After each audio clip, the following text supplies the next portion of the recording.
Strong. I've been blowing hard. Okay. Tell you about that now, yeah. See. Let's see. What's in the request?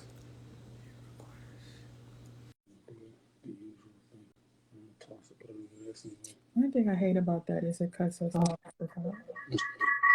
I'm gonna get rid of it. Oh,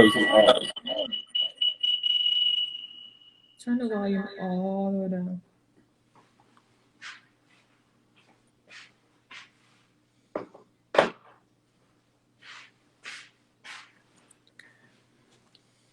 Yeah, it's like what? just cut you off at the head. I hate that. Let's see. Right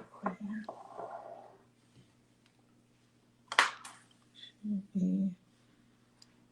Hey, how are you?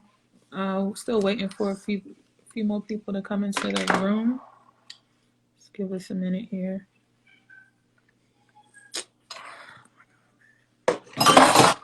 What's up with that cat? He always come around and meow. Let's see. Sarah, what is going on? You sound like you're in distress. Yeah, he's something. All right. All right. How's this? Welcome. Look like they are. Okay, good. Okay, I guess we give people a few more minutes. I'm about to write down the first one. All right, y'all. We'll be starting in a few more minutes, but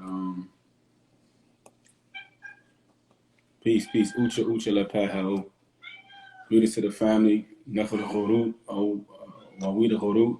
Good evening to you in the Yamasee language. I'm gonna get it popping now. And there's so far the Dubba. Shulpad Yamasee Takwam. Korum and Atamaha. I'm traveling bear of the Yamasee Nation of the Great Honorable Atamaha bloodline. I'm the media chief of the Yamasee Atamaha Nation. I'm also associate chief of the Yamasee Atamaha Nation. And our platform, it deals with dealing with indigenous people of America, or some of our social problems, some of the things that we deem to be things that we wanted to deal with. Not saying because something else may be important to other people, whatever, but things that we saw that we needed to deal with. You'll see on our platform, we'll deal with a lot of religion and its mental effects on people, how it broke up our families. You'll see us deal with what we're dealing with tonight, love and relationships, and also how to heal, how we healed. So we'll be sharing that tonight, how we did it, and what's not going to always be the same for everybody. But we're just going to share some of our journey with you. What resonates, you can definitely use, and what doesn't resonate with you, you can definitely leave it on the table.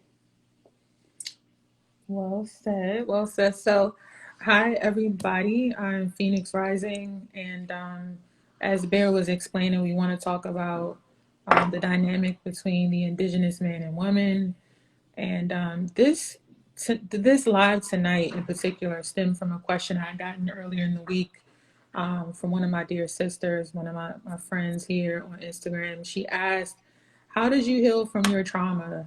She kind of watched my journey through my writing. I wrote a book about, gosh, I'm gonna think 4 years ago. And in that book, I kind of talk about my journey, my dark night of the soul, and how I got through some of the trauma associated with heartbreak, relationships, and through that, me writing that book, it kind of helped me to release a lot of things and deal with myself. And so her kind of watching my journey, the way that I wrote, the information that I was sharing on my platform, you're good. Before I met him, I think a lot of people kind of watch that process, right? They kind of watch me evolve and transform. And so now people are curious, how did you really push yourself through that dark night, that trauma? How did you overcome? How did you heal? And her question was, how did you heal from your trauma? So I had let her know, we're going to go live tonight and talk about that. He also has been through a lot. As you know, if you're following him, he's already shared parts of his journey.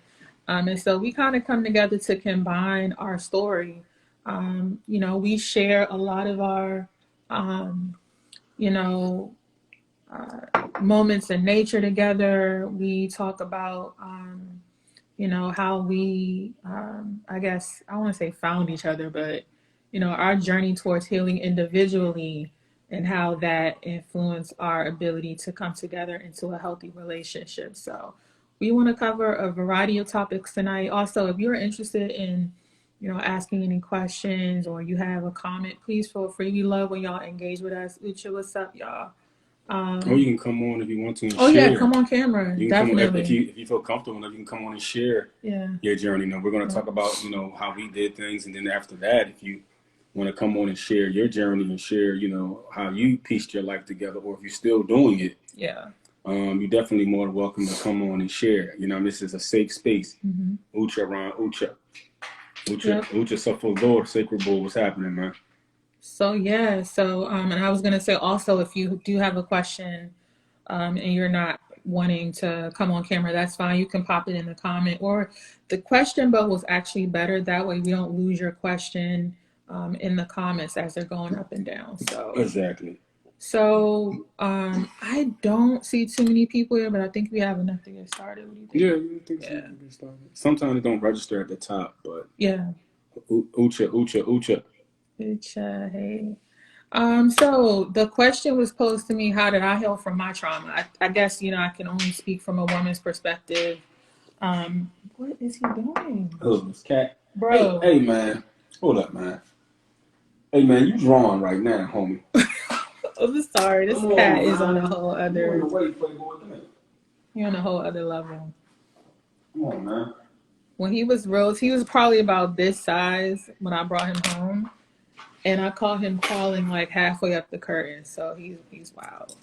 Um, What's up, Sammy? Omi, hey sis, what's up? What's up, goddess? So, we kind of did an introduction into the topic for tonight, so you can always watch the playback. But yes, the question posed to me was, how did you heal from your trauma? And so, again, speaking from an Indigenous woman's perspective, right? I think there are several layers to our healing as women of color, brown women in particular. Um, Oh, hold on. I want to make sure he doesn't pull the cord because he gets crazy. Crazy cat. So, different layers to healing, right? I think that um, our journeys are very personal. I don't think there's any cookie cutter way to approach healing or, awakening, as some would call it, or, processing your trauma. I think that we're all different, of course. And so we have to approach our healing in different ways. For me, writing was a big thing. Writing was my outlet. Even as a kid, I was writing music. Music was kind of my gateway out of reality, my escape from the third dimensional realities, right? That surround us, meaning everything we touch, taste, hear, music and writing was a big outlet for me. So, what's up, Yvonne? Yes, welcome to the room. So glad you could join us. What's up, Spiritual Johnny? Um, One of my favorite people, um, actually, yeah. So I would say I have two favorite people that I will never meet. Einstein, believe it or not, he did a lot of work with the indigenous community. I don't know if a lot of people realize that, but very, very dynamic person, very different. And then Beethoven, Uchamaku. Beethoven, one of my favorite people. Uchamaku. Um, his life was interesting. Like he was obviously brilliant, musically gifted, very talented, but at a point he lost his eyesight. And so when he was composing music, he had to do it. Actually, he went deaf, not his eyesight. He went deaf. And he would compose music by candlelight. And he said something about that process, right? Because it was a very traumatic process for him. But he didn't stop writing, he didn't stop utilizing his gifts. And what he said was, I would have taken my life, but art it was that withheld me, meaning I would have given up if it wasn't for my music.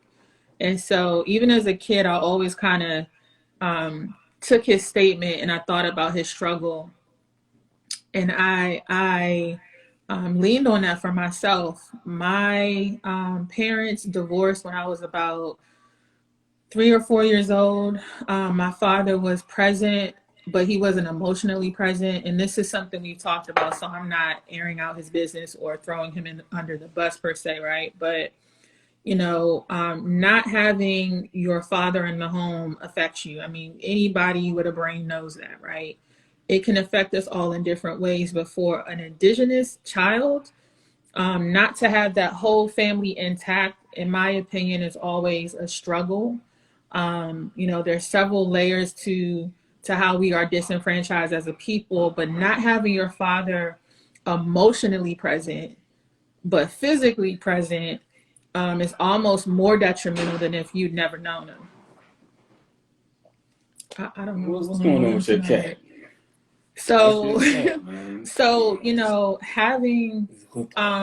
having an indigenous male figure in your life not be emotionally available, or as I call it, emotionally constipated, really, really creates several different angles of trauma. Um, my dad in particular wasn't very, I want to say, he didn't really give me a lot of compliments. I'm his only Ucha's a lot. daughter. Ucha. He didn't really give me a lot of compliments. You're beautiful. My baby girl. Like, there was no doting on me, right? Like with his daughters, he's like the best father. I love watching him. Even how he relates to my daughters. They're his daughters now. So I didn't have that. And so not having that made me cling to any compliment, any form of affection, even if it was fabricated, in a manipulative way. And I'm talking about as an adult, right? That level of trauma that I experienced as a child carried over into my adult relationships. And so I didn't have any clue what it was to receive love from a man. Mm-hmm. I didn't know. That's a big problem in the It's community. a huge problem. You're not in the camera though. So I didn't That's a big have problem. I didn't have um, a lot of experience with feeling special or wanted, or all the things that you dream your dad would give you emotionally. I didn't have that. So I would enter into relationships before I got married. I was actually married for almost 10 years, actually a full decade. Um, and I wouldn't say our relationship was volatile. We didn't like throw plates and scream and yell and cuss, but entering into a relationship when you're broken, when you are Mm-hmm. traumatized, and when you are trapped by religion. Oh, that's another layer. Religion influenced our decision to get married, and we got married young. Me too. Yeah, so we Yeah. have a lot of similarities in terms of our home dynamic coming up. But for me, again, from a woman's perspective, not having dad there to give me that emotional support or encouragement was extremely difficult. So every relationship I got into, they were essentially, excuse me, a replica of my father. Mm-hmm. Right. So anyway, fast forward, long story short, because I know you have your own journey you want to talk about. No, do your thing. Um, I'm just gonna, if like, for example, Let me wave to some people while you're talking. um, like for example, you know how when you mentioned, because as you give me your journey, we can talk, Hmm. some of the effects that it may have on a particular person, right? Yeah.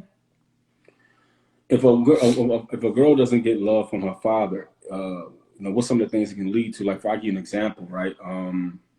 Like my daughters, you see how I dote on them. Hmm. I write them poetry. I call them almost daily, tell them how much I love them. I mean, I talk to my sons too, but it's a different relationship with me and my sons. Right. It's a loving one, but it's just a male relationship or a masculine relationship. But and my daughters are very confident in themselves, in the Hmm. way that they talk, the way that they move, the way I talk to Aaron and Micaiah here. You know what I'm saying? It's if that's not there, that I love you, that always higgle a hug and hey, what you want? Like for example, she tell you my daughters can come about anything. They call Hmm. me Hmm. when they want to talk about how they feel, and I always just listen.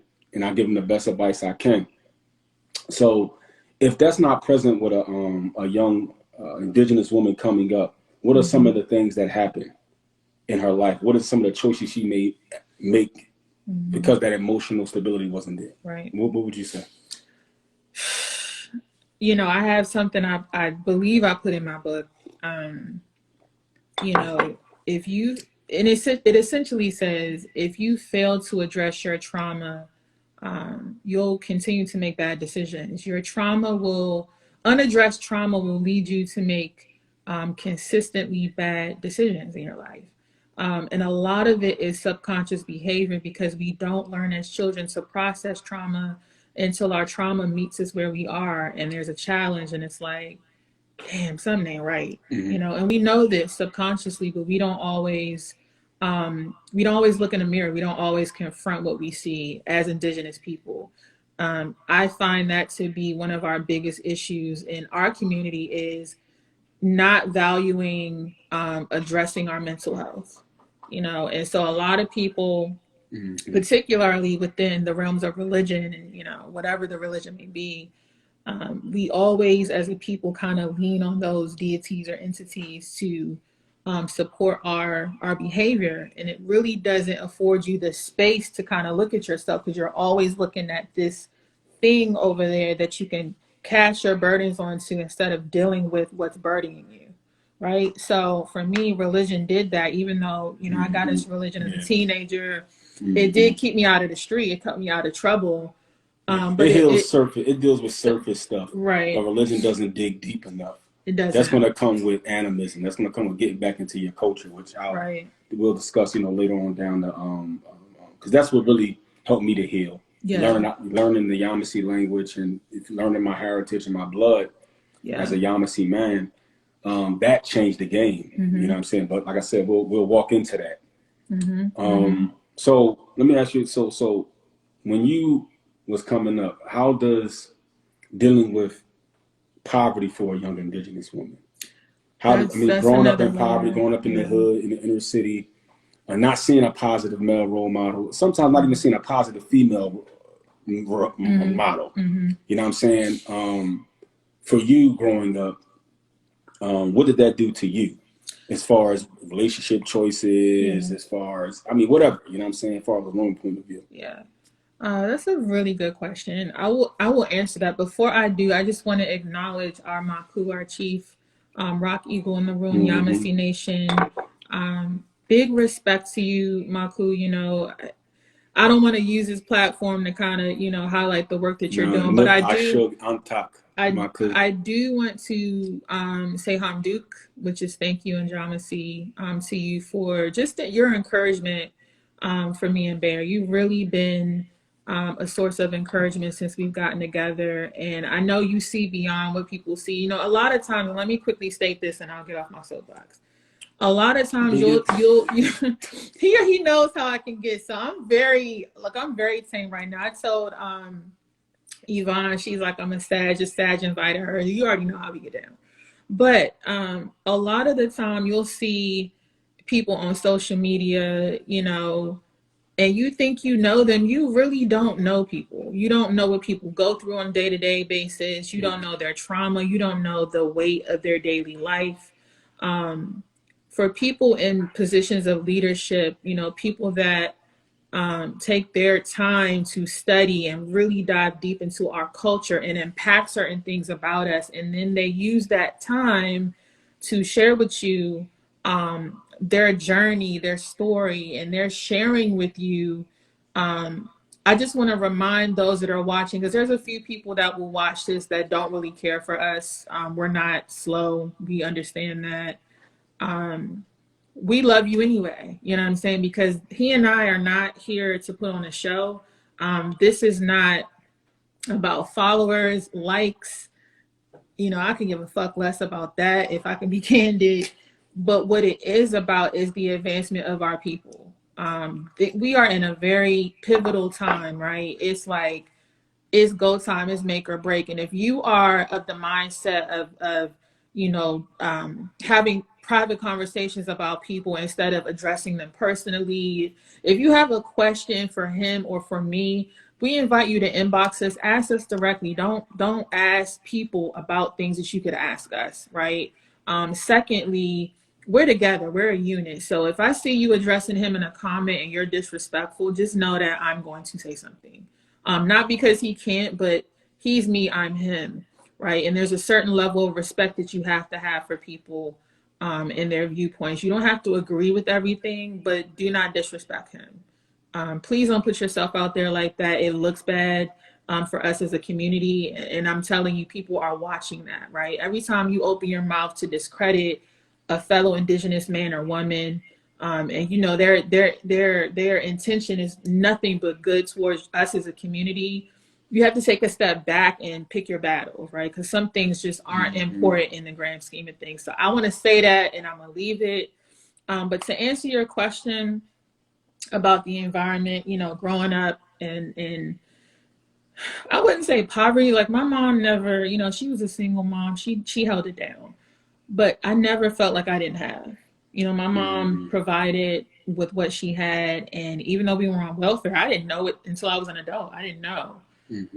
But you know, her own trauma influenced me. So where she had, you know, toxic relationships with men, including my father, that influenced the way that I viewed relationships for sure. Like I spent a lot of time not speaking up when I was hurt. And this is something when we got together, you would tell me, no, you're not going to shut down. We're going to talk.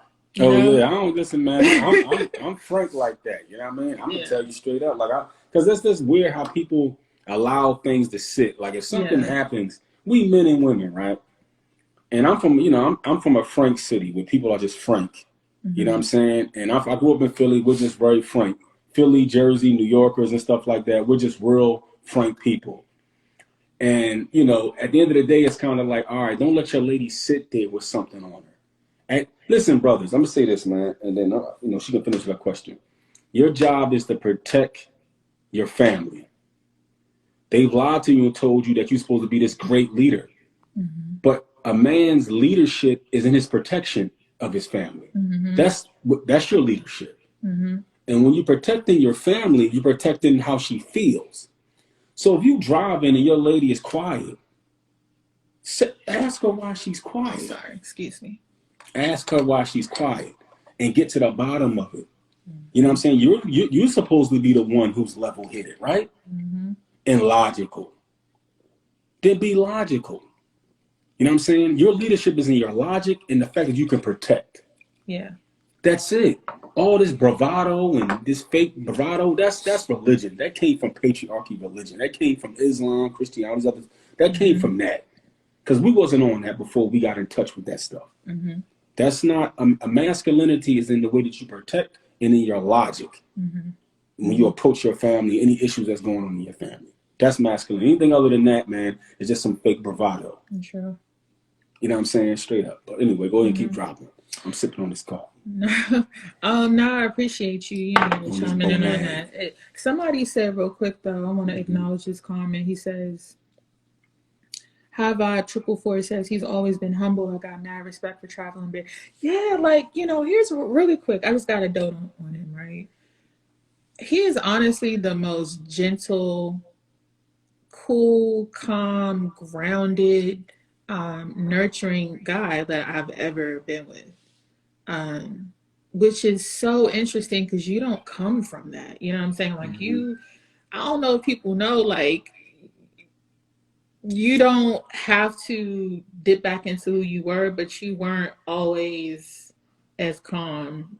You were very much in the streets. Let's put it that way. I got that from learning my nature. Yeah. Once I learned how to speak Yamasee, once I learned how to get in tune with nature through the frequency of my language and my culture, I went back to so now everything's balanced. I know how to be aggressive when I have to. But when you don't have any balance, you don't have your culture, you don't know who you are, you have no control over yourself. You have no control. So the aggressive side is always ongoing. You understand what I'm saying? But when you balance and then you find a balanced woman and you got balance in yourself, I don't have to walk around like, oh nigga, I'm gonna knock you out, or I don't even, it doesn't even, and she'll tell you people insult me. People call me all types of stuff.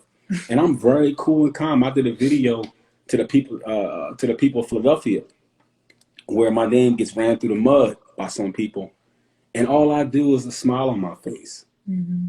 And because, like I tell people all the time, the things that I'm doing is not for people to love me, it's because I love my people. That's Mm-hmm. it. That's why I don't And have you any really agenda. do. I don't have no You agenda. really do. Yeah. Like, you, not to cut you off. Mm. When you said, like, I'm gonna be straight up with you. If I I'm gonna call you out on your bullshit. Yvonne knows, right? Mm-hmm. We're very honest. We'll tell you what it is. If you were full of shit, you wouldn't be sitting next to me. So when people hear you say things like that, like, I'm vouching for you. You literally live what you preach. Mm-hmm. You know, so for somebody like today, somebody said he was and it was out of the blue. Like, the comment had nothing to do with what he posted. They accused him of being overly emotional in his messages, and I'm like, what? Like, when he's teaching, he doesn't even scream or yell, and I'm like, oh, you think you know somebody, but you really don't know, and that's okay. Like, you don't have to like how he says things, but just understand he is a man of integrity.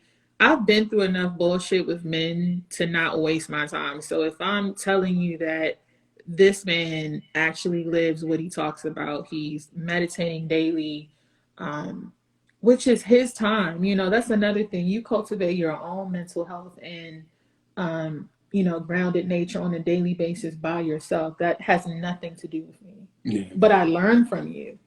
You know. Yet I don't tell you that you need to be doing what I'm doing. Never. No, no And once. I don't, this is the thing, right? People need to understand, this is how we need to, healing, when you heal, you understand emotions.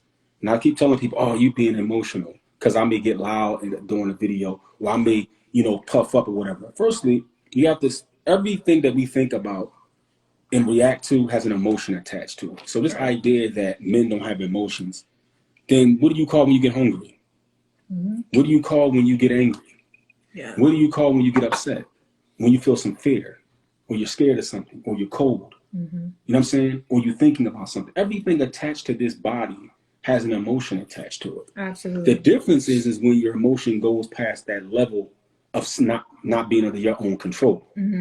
That's when something is overly emotional. But then also we got to separate environment. I grew up in the North. I grew up in Philly. So I move my hands when I talk. My shoulders move. You know what I'm saying? My voice goes up a little bit. That's not because of an emotion. That's because of culture. Absolutely. You understand what I'm saying? Yeah. Two questions I saw real quick, baby. Let me address them. So the first question I saw, I believe it was from the OG Spirit. They asked earlier, do you and I still hold to, like, I guess, your foundational religious beliefs? For me, no. Last year I would have said yes. So, real quick tidbit about me. Me either. I'm Hebrew by blood, so not by religion, but by culture. That's part of my line. So I always felt drawn to that. But when I understood the root of religion, the origins of a lot of our belief systems, I began to separate myself from those things, thankfully. When I did that, it was a lot of questioning myself. But I don't hold to any religious belief system at all. We practice animism. We God in nature. We connect with our ancestors, to the earth. Um, and I think the assumption is that we don't believe anything. We're atheists, and I'm like, what? Yeah. Listen, man. No. This is the thing, right? My beliefs is, like I said, is we're animist, and that doesn't mean we don't believe in a creator. That means that we don't believe that the creator ever asked us to be slaves to it. That this creative force called the Great Spirit, that is life itself. That's why we say Anun Hayuzi Nasu. We are life itself. We derive from Mudata, Mother Earth, and the Great Spirit is that great source, that great divine energy that penetrates through everything. That's life itself, and you're actually part of that. And that we believe that through everything has a soul. The plants, the earth, everything is alive. So everything is alive. That means I'm also alive. I have a life, and so does everything else. You know what I'm saying? So what we do is that we believe that because everything is alive and I'm alive, that we have a direct connection to everything else that's alive. And then you don't have to be a slave to some divine being that you don't have any connection to. We believe that there's a real life connection to us in the Great Spirit, a real emotional connection that is between you and the Great Spirit. You're responsible for your reality. You're responsible for that connection. And that's my basic belief. It's deeper than that, but that's just the foundational belief of what I believe. I love how you break that down. And if you're just, engaging with us here, I hate to say following. And God I of don't, religion, I consider that the demiurge. The difference between the Great Spirit and a demiurge. I was just going to say you have several videos teaching on that. So if you're just now like engaging with us here, definitely follow him and check out the videos that he's done about religion. He has several videos. So, and you're always open to answering questions. Yeah, I answer. It's no problem. But you said something key about having a natural emotional connection. I also say, as Indigenous people, a lot of our spiritual systems are innate, meaning, they're natural to us. For example, I've observed within Christianity, when the music is going and emotions are high, it's almost like you automatically feel pulled up, like your inner being feels pulled upward. And I've noticed that it doesn't matter if it's in church, if it's in a club. I've never been to a club, but music is something that as children we respond to like very early. So there are certain things, in my opinion, because I'll never claim to know everything, but as Indigenous people, we're naturally drawn to the Great Spirit, and we don't even know that, which is beautiful because the Great Spirit never rejects you, even in your ignorance. And you know it because you feel it. You feel it is natural. So when you do begin to connect back to self, to your lineage, through your language, and you have this spiritual awakening, a lot of what you see our people doing now culturally, it's not a fad. It's not a fad to see people burning sage and reading cards. These are systems that religion told us were evil, they're dark, blah, blah, blah. But our people are naturally gravitating back towards things that we did, ages ago. So I just wanted to throw that out there. Yeah. So, all right. I mean, and another thing too. So, how did you think? So let me ask you this: what's another way that you healed yourself? What's another way that you practice healing? You said writing. So, is there anything else that you did that you can share with the people? And then I guess we can feed off that, and I'll throw it. Yeah, I ask you some questions. Yeah, just do that. Yeah, before I answer that, so some really good comments. Yvonne says, I'm in alignment with all of this. I don't follow any religion either. I was raised Catholic and have also been baptized in Christianity. These religions, in my opinion, are fear-based teachings, 100%, definitely. Yeah, and I know she asked if you were an earth sign. It's funny because I always say he has some Virgo traits, but I do. I'm an oracle, so I read energy, photos, people, eyes. I don't know.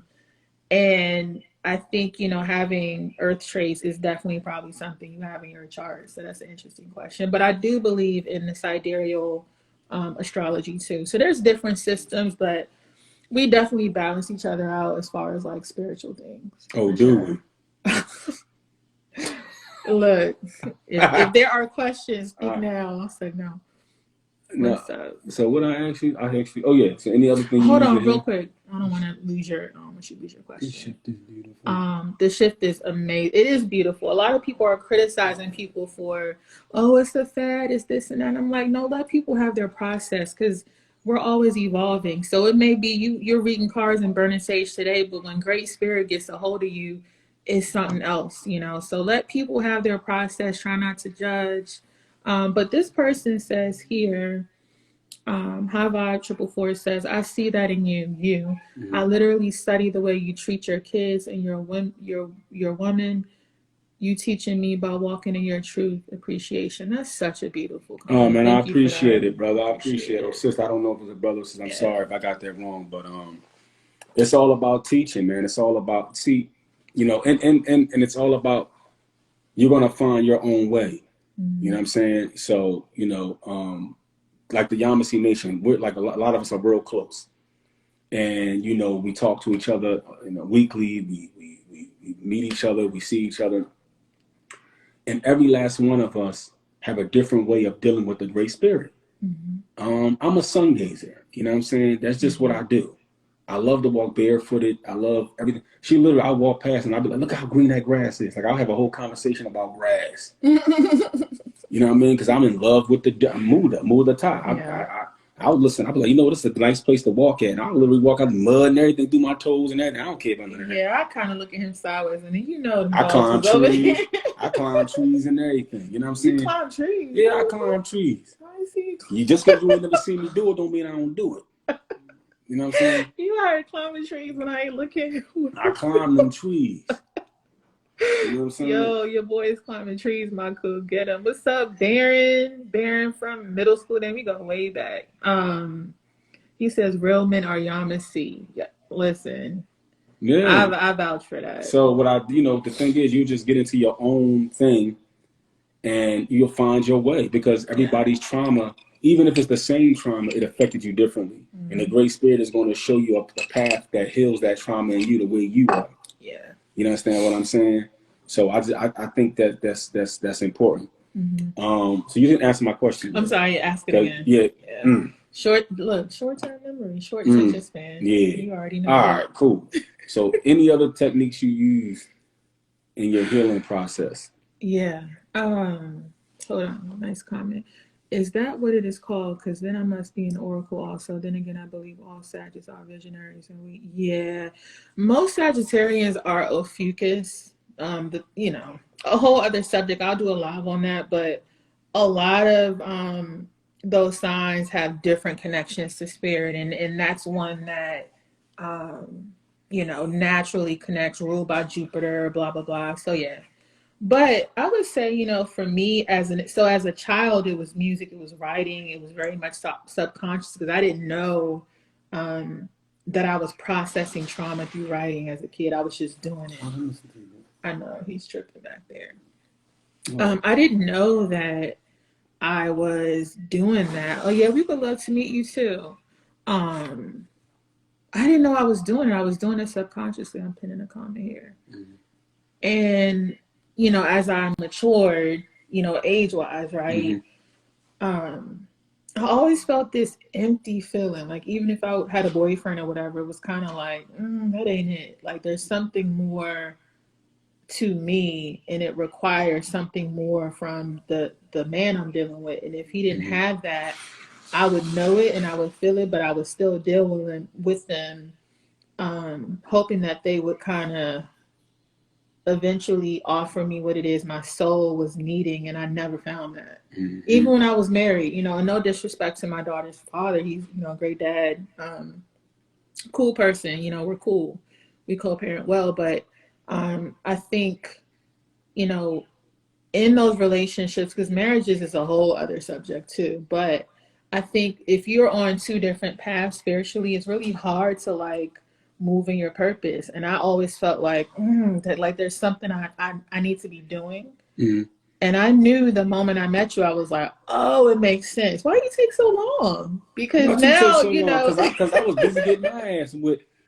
And like I was busy get prepared to do what I'm doing. I was busy in Philly getting my behind whipped by trauma. True. You know get what I'm a pass. You get a pass. Yeah, I better get a pass. But all the bruises I got. But you know what I'm saying? Like, when you're walking in purpose with a person, and you can feel it immediately. No doubt. Did you feel it immediately? Don't think about it too long. Yeah, I'm gonna think about it until this is over. Say no, really know what it was though. When you did the reading, that's when I knew. Yeah. When you did the reading, that's when I knew. And it's kind of like you kind of know that you don't see the future. At least I didn't, but you do feel it. You do feel like this is, where it's supposed to be, because the information. Sometimes you need this. I had the information that you probably was missing on your journey, but you had the emotional stability that I needed too. Yeah. From the divine feminine. So I think those two things, it was like an even trade-off. It was kind of like I understood religion and what it was. You was out of religion, but you still didn't really know exactly what it was all the way. And I kind of already had my foot in religion's ass at the time. So it was like, all right, boom. And then you had that divine feminine that I was missing, because I was just straight masculine. You know what I mean? I just straight like, listen, man, I'm going to bulldoze these niggas. You know what I'm saying? So, but when they two things came together, I still had that real aggressive attitude, but it was more balanced out. as it should be. Yeah. Somebody asked that question. Yeah, I pinned it. No, I'm talking about right here. Hold on, right Somebody here. asked something about if you don't know where to begin. Yeah, I pinned it. See, I'm about to address that too from a woman's perspective. I want you to answer too. But really quick, I know we're bouncing around, but I love the questions and comments because it kind of feeds the conversation. So Yvonne, you still ain't answering my question. But go ahead. Oh, I'm gonna answer it. I promise. No, but Yvonne says, I've been surviving this life haunted with fear of abandonment. Yeah, because it's one thing to not have a dad, but when your mama don't want you, oof, that's deep. Listen, sis, I don't really have a mother wound. My mom and I have a really good relationship. But the abandonment wound is a huge thing, not just for Indigenous people. A lot of people have that. And it's one that sometimes you don't know that that's a real like psychological issue, because that the entry wound happens when you're a child normally, and some people don't process. They turn to narcissistic behaviors, and so that's one that, in my opinion, requires a really and you accept deep anything from anybody when you Oh feel yeah, abandonment, that was me. especially women. They will Yes. accept anything, even though they know that this ain't right. They want to be loved. They don't want to be abandoned, so they'll just accept all types of shit. That's mental. That it is mental, and that was me. That's why I saw your comment. Like, I really understand that because, like, and I love my dad. My dad is a source of a lot of wisdom for me. But I will say, I remember the night he left. I remember the fight that they had. I literally can close my eyes and picture. I won't describe it, but I remember seeing what I saw in the night he left. And then, he came back with somebody else. And that stuck with me as a kid. Like, damn, you left and chose this woman who doesn't look like me, by the way. She was like light skin, light eyes. And so that trigger was created from this trauma. And subconsciously, I would always think, when a guy, cheated on, or, was fooling around behind my back, that something was wrong with me. I was ugly. I was fat. I was this. I was that. Yeah. And even though I had moments like, damn, you fine though. But deep down inside, there was this level of like separation from my true self that made me vulnerable. And so what you described was true for me. I would just latch on to anything. Yeah, I mean, I saw it in my own sister. I saw it growing up in the hood, growing up in North. I saw it. You don't really know what it is when you in the muck. But when you back out of the muck, you see exactly what it is. Maku said trees can grow next to each other, just don't overshadow one another. Both need the sun to shine on them. Beautiful. Yeah, exactly. Yeah, yep. But I want to answer Sammy's question real quick too. Yeah. Separation anxiety is a big Okay. Because I'm gonna answer it too. Yeah, separation anxiety is crazy. But so Samantha asked, what if you don't know where to start, like healing wise? Yeah, I would say, again, kind of, I guess my story is kind of building up, but as an adult, a young adult, like I got married really young, in my opinion. I don't think that the human brain is done maturing until like the age of like 30. And I'm talking emotionally, there's different stages to our maturation process. So I don't think that, and this is not to say that you don't have mature, young adults or teens, but I think that there's just a certain level of processing through life that you have to go through, a certain level of healing that needs to happen for yourself before you enter into relationships, before you get married. And so getting married within that traumatic space was like crazy. And then the added layer of religion was weird for me. So what happened for me was, separating, getting divorced, processing that, and then having to deal with myself. Like, I spent a lot of time by myself after everyone was gone, because I had purposely said after, I was about to say Lord. See, I'm still. Oh, you still messing with the Lord? You still messing with Lord Iki and Lord Inland, the Lord. But no, what I was about to say, help me, Great Spirit, not to insult somebody tonight, because my mouth sometimes moves faster than my brain. Hey, but what I was going to say, in a diplomatic way, was one of the little towels to pat your brow, like the pastor. Stop. Don't make me laugh. You on the minbar? Don't stop. You on the sermon on the mount? What's going on here? You call on Yahweh, Jehovah, Allah? Which one?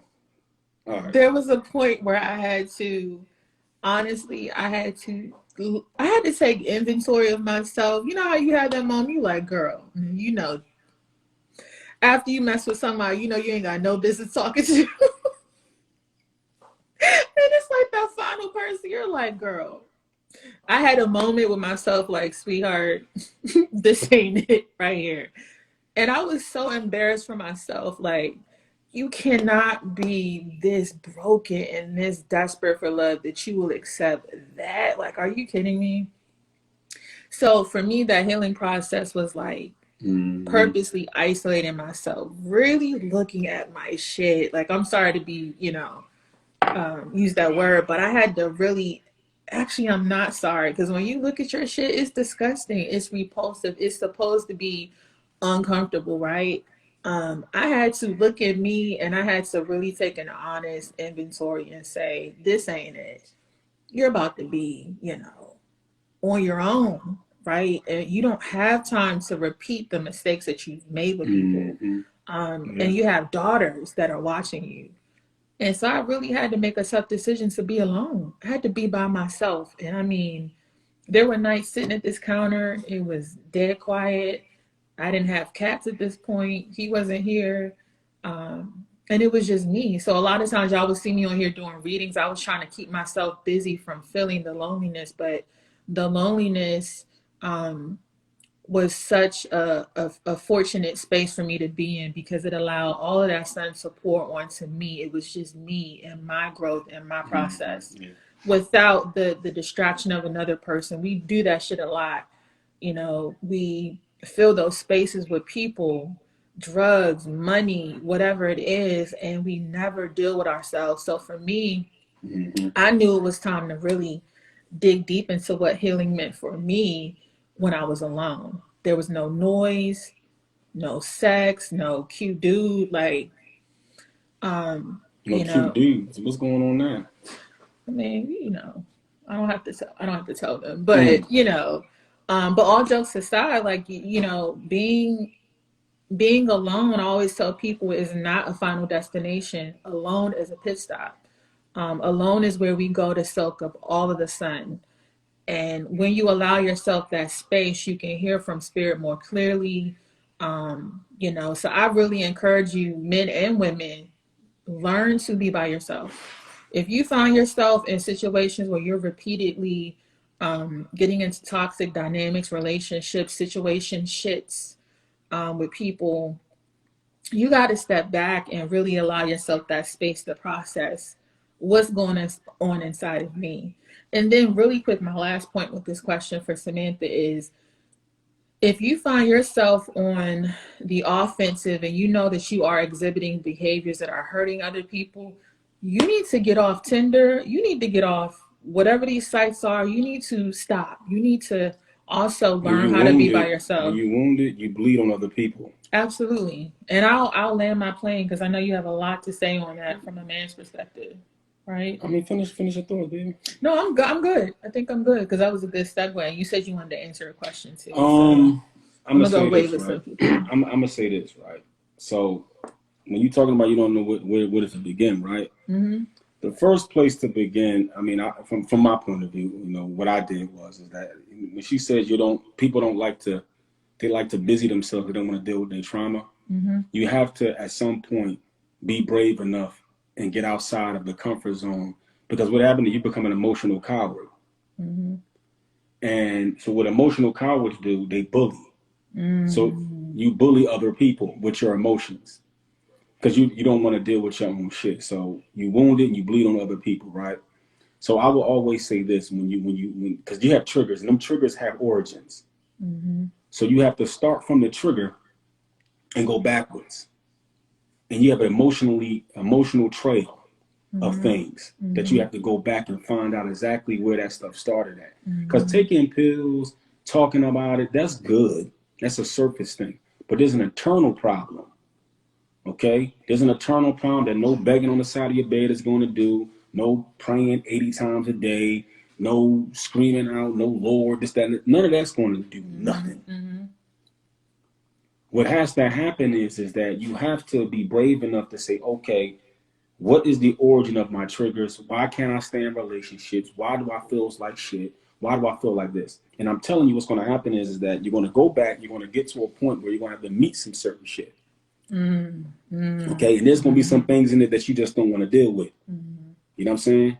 And when you meet those things, that's then it goes to another level. How you going to handle it? Because some of it is my stuff that you don't want to do because it's stuff you did to other people. But then you're going to get past that wall and go back to, why did you do that to them people? It's always going to go back to some childhood shit, some shit that happened in your teenage years. And if you don't go back and deal with that from the very beginning, there is no healing process at all. Preach. The healing process is going back in time and dealing with whatever happened to you when you was a child. That's it.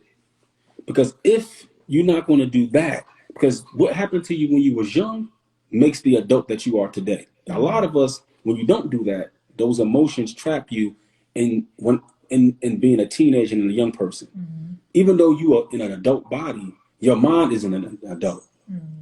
Your mind is trapped in whatever the traumas happened when they first happened. I'm not talking about anything that happened after in your actions, stuff that you got habitual in because of the trauma.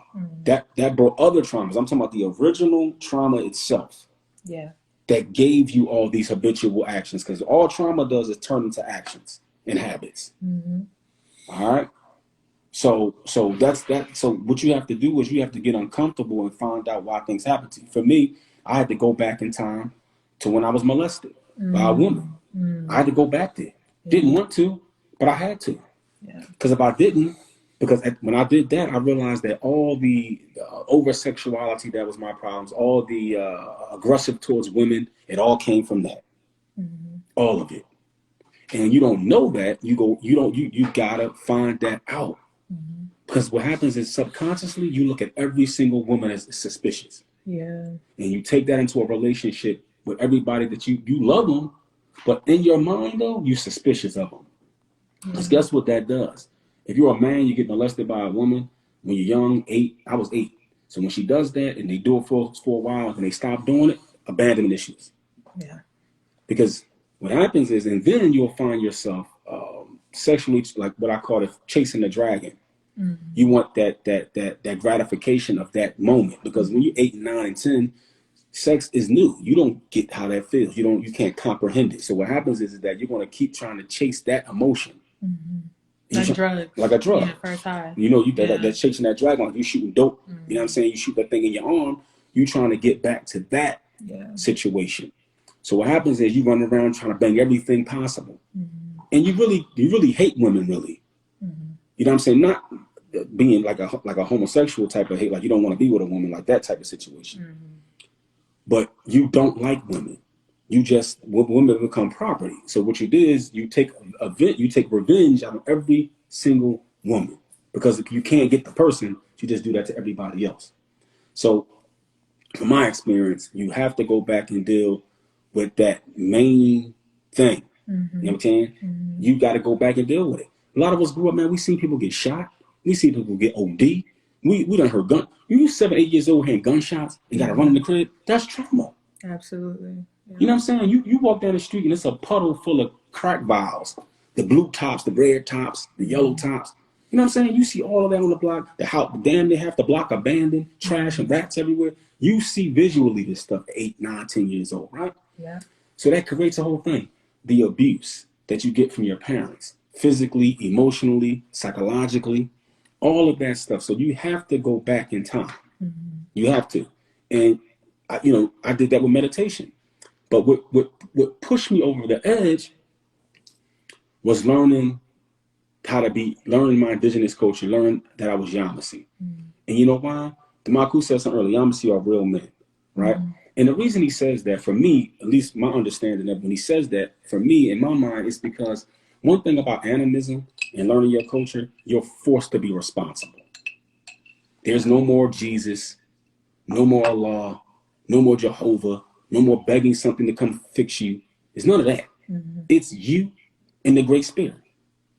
It's you and your own shit. You literally you're forced to better yourself. You understand what I'm saying? So there's no crutches. There's none of that. You understand what I'm saying? Second thing that it did for me, it gave me a perspective on women that I never had, called matriarchy. So I mean, the perspective that it gave me was, it gave me the respect for women that I'm supposed to have, not no hood rat. I'm gonna smash this joint type of concept. None of that. No religious concept. Women walk behind you, or the women are secondary but necessary. None of the bullshit. Okay. It gave me the concept of women. It taught me history. Who taught us how to talk? Who taught us how to? Who passed down the history? Who are who passed down the genetics? And once you started learning about the history of indigenous women, right? Once you start learning about indigenous women, my whole concept about women changed. You know what I'm saying? I said, well, damn. You know what I'm saying? So it went from being angry with women and thinking I was better than them to knowing my place when it came to a woman. My job is to protect her. But I can't protect her if my goddamn shield got holes in it. If you emotionally got holes in your shield, you can't be a protector. Once I realized, oh, she's the whole enchilada, and I'm just the wrapper that goes around the enchilada. And once you understand and accept that role, matriarch is the natural order. Once you understand the role that the leadership of a society and who built a culture, who is the culture, when you're sitting right next to it, then you hitting your head. Then I'm like, damn. When Maku broke down, men don't give birth to nothing. Religion taught us that women came out of the rib of a man. Yeah. But your whole life you've seen a man come out of a woman crying and bloody and then have to suck on her titty to live. And once you got that spiritual concept, that changed how I thought about women. So what I'm saying is that learning my culture helped with my trauma, because I let it help with my trauma. You understand what I'm saying? I sat back and I thought about it, and it really helped. It wasn't no forced kind of help, because when you learn your culture, you fit into your culture naturally. I couldn't fit into Islam because it wasn't my culture. Right. It was an Arab culture, and it wasn't on my vibration. It didn't wake me up fully. It gave me glimpses of light, but it didn't shine like the sun. Right. Because it wasn't my vibration. And once my vibration came, it was like, I snapped out of it. Then everything started rolling down. The Great Spirit said, okay, boom, here you go. That's your language. That's your culture. Oh, here's your divine counterpart. And everything is going up from there. So, begin with yourself. Sit with yourself and be uncomfortable and stop blaming people. Just literally, I'm not saying nobody did anything to you, but you got to forgive people. Forgive them. It's not about forgiving them for them. It's for you. Because people living their lives, you still mad at them. True. I was one of them. Yeah, you still mad at them, but they listen. They somewhere living their lives probably suffering because karma's a motherfucker. Oh, karma, yeah. You know what I'm saying? So find what happened to you. When I knew I was finally at a certain point that helped me, when I finally found myself, literally, I told her about it. I found my 8-year-old self when I was doing meditation. I came into a room with my 8-year-old self in there crying in a corner, and I sat down and talked to him. And my teenage self, I went and talked to him in my meditation. And I actually wrote this in my book that I'm writing called A Journey of an Urban Indian. My conversation with my younger selves, my 8-year-old self, my teenage self, and all of that. You know what I'm saying? So let's just do that. So I'll drop the mic right there. No, don't drop it. No, I'm just saying I'm gonna drop the plane until we can jump back on. I'm just saying, be brave, gentlemen. Be brave. Well, sometimes I get lost in thought when you're talking. I be staring at you, so I don't really know what I want to say next. Well, pay attention to the live. Don't be paying attention. I'm just being honest. Like y'all, like the camera, like he's really fine in person. I ain't gonna lie to you. But anyway, he says every boy has sat at the knee of his mother. Every emperor, king, and divine man. Damn, that's deep. That's what I'm saying. So how you going? How you listen? A woman literally, go through labor pain, maybe 20 hours sometimes, right? You come out screaming with blood and everything on you. You come out screaming. She literally takes you, put it to her breast, and then your whole vibration now is vibrating her heartbeat. You're getting her warmth. You suck on her milk from her nipple, was mixed with blood. Before the baby even touches your breast, your body builds the umbilical cord and all the blood vessels, and you're feeding your child in the womb. Like, But that's why you don't have, you one of the know, reasons you don't have a menses, they say, is because that yeah. blood turns to food, and you're eating that blood that now turns into food to nourish you in the womb of your mother. But you come out talking about a woman that's underneath you. Come on, y'all. Come on, y'all. And once you concept that, man, it's all gravy after that, man. Yeah. It puts a woman in a trance when a man expresses himself.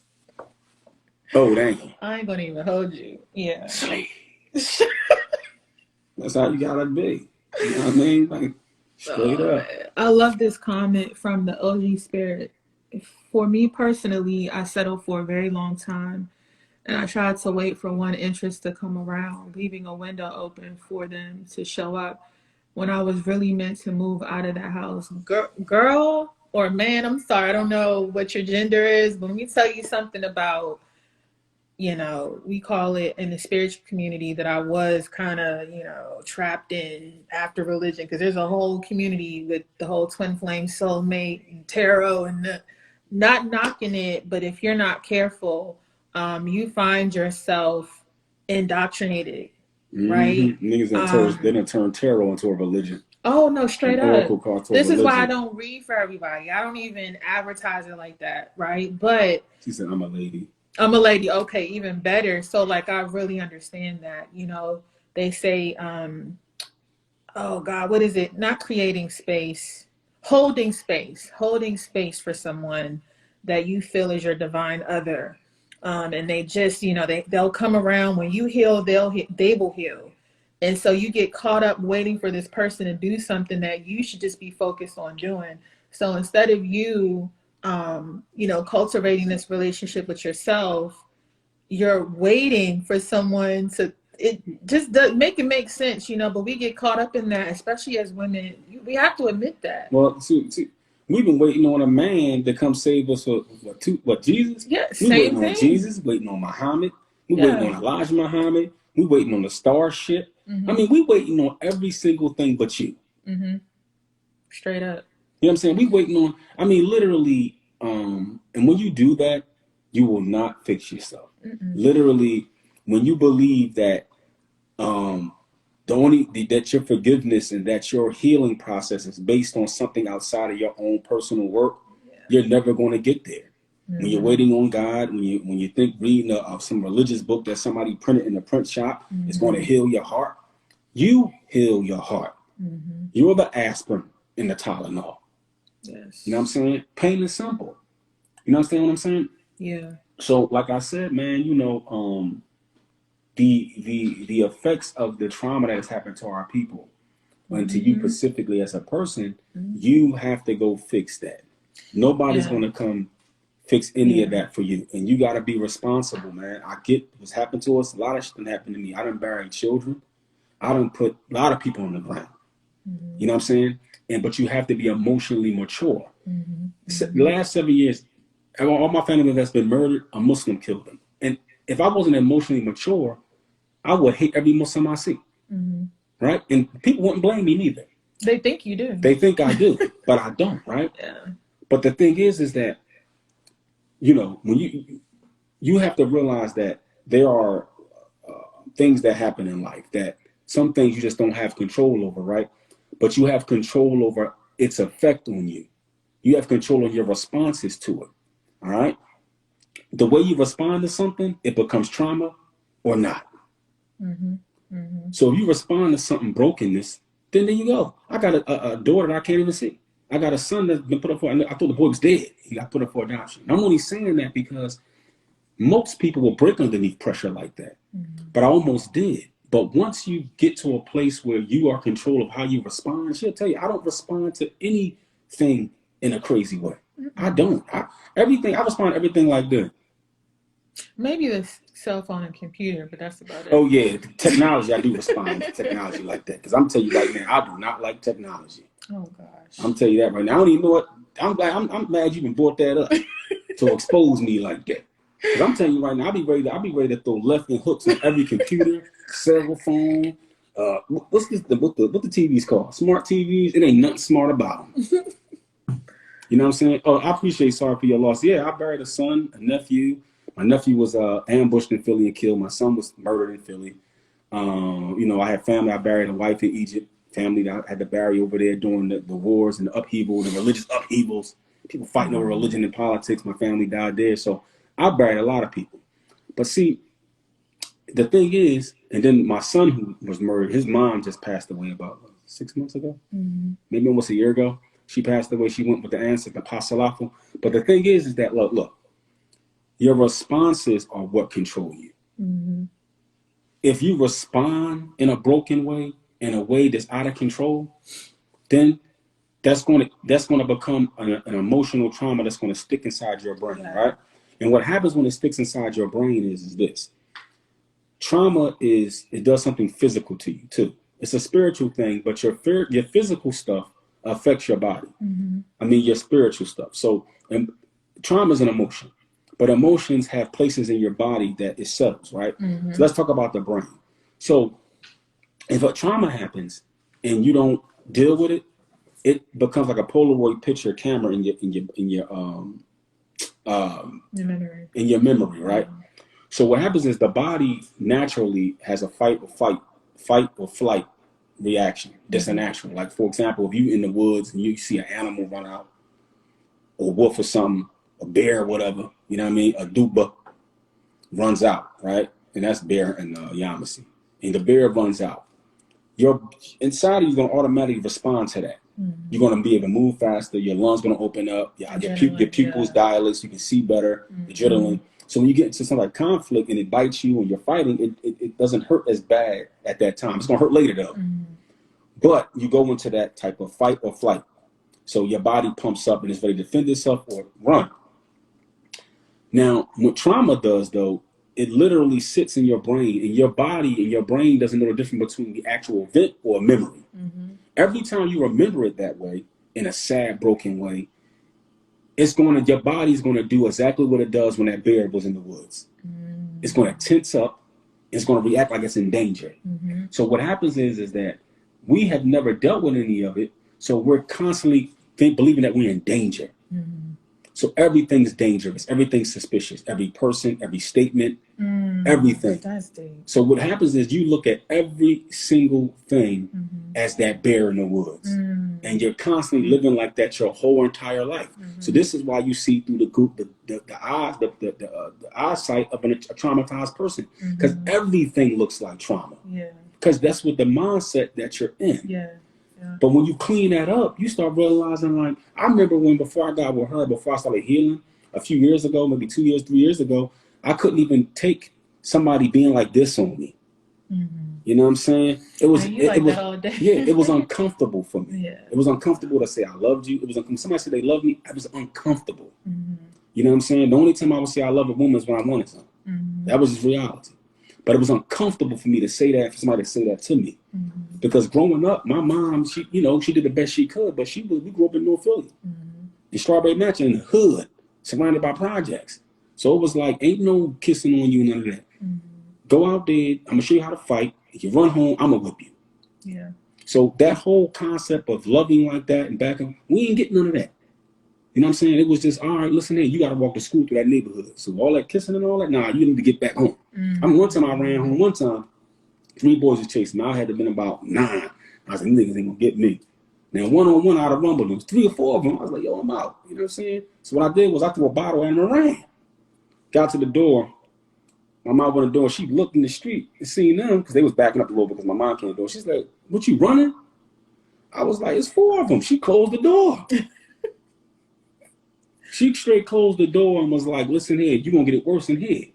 So I had to go back out there and get it in. You know what I'm saying? Now, I ain't saying I won, but she said, grab the one with all the mouth. You know what I'm saying? Grab the one with all the mouth. And that's what I did. So, you know what I mean? I just, and another funny thing, I'm going to say this too, because we'll keep it light too. I mean, one time we was at the 321 Center. That's the welfare joint back in the day. Remember when they had the welfare, when welfare was paper, when the food stamps was like paper, right? So we in there, Dude come in the joint with the shotgun to rob the joint. So my mom, everybody, he talking about some, everybody get on the floor, so everybody jump on the floor. Why my mom gonna stuff the food stamps in me and my brother pants? Because he wasn't going to check the little young, he wasn't going to check us. Yeah. So my mom said, she was like, y'all stuff these in y'all pants. I was like, we was like, what? We scared. She's like, you gonna be scared when we get home. Stuff these in your pants. Your mom was a G. Yeah, so we stuffed them joints in our pants. So, and then she gonna tell the welfare people the boy got her, so you can get some more stamps. You know what I mean? Straight on her gangster joint. She ain't keep it moving, but no, that's trauma though. You know. You know what I'm saying? One of the many chronic invisible illnesses I suffer from is fibromyalgia. That's a huge condition that I've learned is based on the body storing trauma, often associated with an injury. Damn. Yeah. Damn. And make that one example. That's what my mom. Yeah, get the moment out of the mouth, make them an example. Yeah. You said something, Keto. I want to piggyback on, and I guess all of what you're saying as far as trauma. You know, as a people, this is a big deal. You know, this is why we're doing this, because we don't always get to have these conversations with a counselor. Mm-hmm. You know, sometimes it's this. Sometimes it's, you know, people are inspired by us having conversations like that and really for sure. being authentic when we talk about our journey, which is why we do it. Yeah, for sure. But, you know, I just want to drive that home. Like, our people is so important to us, you know, as a couple, to allow you to have these safe spaces. Not even if you don't share, just to know that, you know, it's not just you. You know, we're doing a work as a community to heal, and that healing is just so important for us at this time. And I'm speaking from a spiritual perspective. Like, there's just a lot that is going to happen. It's going to unfold in the coming years, and we have to really be aggressive with ourselves. Mm-hmm. Like, for example, what was the switch that turned on for you that said, you know what, I can't be like this no more? I'm going to tell you what it was, right? I went to Georgia. I had just left Philly, and we had just got finished some religious battle. I was still Muslim at the time, and we was battling this real extreme Orthodox Muslim group that's just ransacking Philadelphia. It still to this day is doing it, but it's starting to fall apart now, thanks to the Great Spirit. Mm-hmm. You know, so after that, you know, I was like kind of drained. I was real tired. I was like, damn, man. In my mind, I was like, I'm fighting these wars. I just came back from Egypt fighting a religious war and Barry famine. I got back to America. These same people who I protected overseas was now my enemies. Mm-hmm. And it was like, damn, man, I'm constantly at war in this shit. You know what I'm saying? I started to really have my doubts about it at that point. And I went to Georgia, not knowing that Georgia was my ancestral spiritual home, where Rock Eagle Mound was at. Mm-hmm. I didn't have no idea about what a Rock Eagle Mound was. I ain't never heard the word Yamasee, nothing. Mm-hmm. I didn't know Anuki, Ucha. Mm-hmm. I ain't know none of it. I knew what's up. Yo, we got my bread. That's it. I knew that. I didn't know nothing else. I knew projects and that's it. Right? So I get down there, and I started. The thing hit me was Dane Calloway. Somebody sent me a Dane Calloway video. Was what is the true identity of African Americans? Mm-hmm. And it sparked my interest. It made me remember my great grandmother Nan said that we were Native Americans. That we was in the Cherokee. She said that my mom said they was in a confederation of the Cherokee. And I remember that because she always said, even when she was dying, the elders in my family, even her sister, they always like the African American thing just wasn't sitting with them. Our parents were along with it, but the elders was like, yeah, we heard no Africa. Yeah, so it was like, that brought that memory back. So I started asking my elders, and they was like, yeah, we heard she was born on a reservation in Virginia and New Kent County. And then I started researching a little bit, and I was like, damn, we Indians? I never even thought. I mean, I've heard it. We all heard the stories, but I was like, damn, we're Indian? So I'm down there, and like I said, I'm trying to figure this whole thing out. But at the same time, I got all these traumas that I never dealt with. But I noticed the more I learned about being indigenous, at that time I was saying the word aboriginal, right? It started forcing me to have conversations with myself. Yeah. You know what I'm saying? It was like, well, damn, if that's a lie on that grand of a scale, Mm-hmm. what else is they lying about? Yep. So I said, well, if they kept my culture and my heritage away from me, but they didn't keep religion away from me. Mm-hmm. That's what hit me. I'm telling y'all, that's You what kind talking of, heavy now. that's what was Yeah. like, well, wait a minute. Mm-hmm. I can go out my house in Philly and find alcohol. Mm-hmm. I can find a Bible, a Quran, but I couldn't find my language. Mm-hmm. I couldn't find my identity. And I kind of was sitting back like, but it was like, damn, something's wrong. Mm-hmm. Right? So I started sun gazing a little bit, grounding. Okay, so that was the first spark.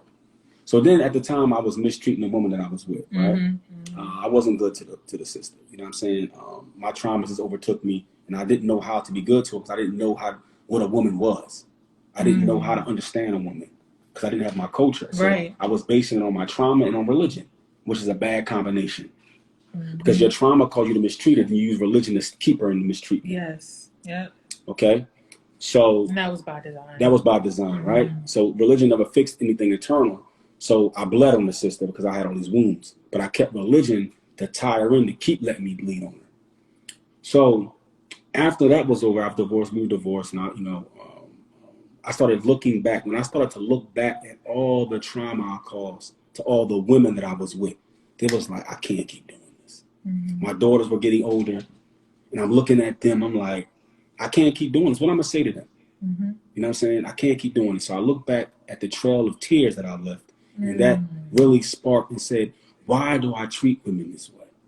Why do I think about them the way that I do? Why can't I stay in a relationship? Why do I have this over macho mentality? But obviously, I'm not a real masculine, divine masculine, because I don't know how to treat a woman. So what is the masculinity I'm supposed to have? So when that clicked in, that's when I looked back and was like, damn, I can't keep living this way. And that really sparked me on me fixing my own shit. And then I went down that tunnel, which was damn near killed me damn near. And then I found my coup. The universe brought me and my coup together. And my first conversation when we talking, I'm listening, I'm like, damn, who this dude? You know what I'm saying? And I vibrated with him because I'm from Philly, from New York, we from the same part of the country. So, I could vibe with him, you know what I mean? Right. So it was like, then I started learning more from him. And then it just went from there, man. I changed the way I ate. I changed the way that I started getting more into nature. You know what I'm saying? And then religion started feeling nasty to me. This is a great question, baby, for you, I believe. Is there a historic relationship reference between Dajamasi and Lenape? Do you think ancestral influence has to do with your relationship trauma around the Lenape Muslims? I'm going to say this, right? The Lenape wasn't the first people of Philadelphia or that region. The first were the Mingo. The Lenape are a mix of Red Eagles, which is Native Americans who look Asian, and our people who mixed together and created the Lenape. They was not the original people of that area. They're mixed people, right? But the original people were the Mingo people. So because you'll find that in Philadelphia there are many mounds there. In fact, Philadelphia has ley lines. It's a very spiritual place. That's why religion is able to grow there, because we have an ignorant spiritual people. They try to fill that spiritual hole because something's craving spiritually inside them, and they fill it up with religion. You know what I mean? Yeah, she touched on this with the brother last week. Yeah. So, and plus Islam is something brand spanking new. There's not many of our tribes were not most of our tribes wasn't Muslim. The only contact we had with Islam that was a major historical contact was when the Mali Empire came over here. The Dogon, they came over and they mixed in and created another bloodline called the Washita Indians. That bloodline came over, but Islam wasn't something that our people were aware of. We didn't know anything what that was. Okay, we didn't have any organized religions, but I think that trauma does get passed on, because what happens is if you have a group of people that were turned on, because we lost these wars because we were turned on by our own people.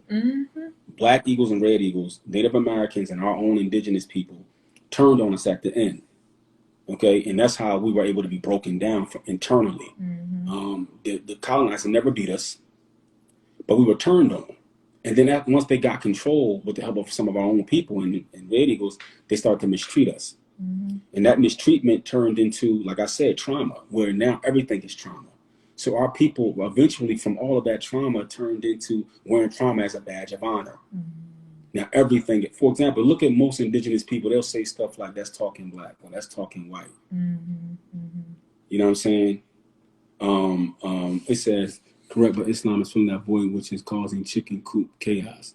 Yeah. Straight I up. mean, what happens is that we get into these religions and they don't fix our trauma. They don't do anything internally to fix our trauma. And I know they'll start talking about the Quran being a healing and stuff like that. But if you look at religion, all it causes is power struggles. All it causes is major division amongst people already divided in themselves. To my personally, people are divided by their traumas inside. So I'll give you an example in Philadelphia.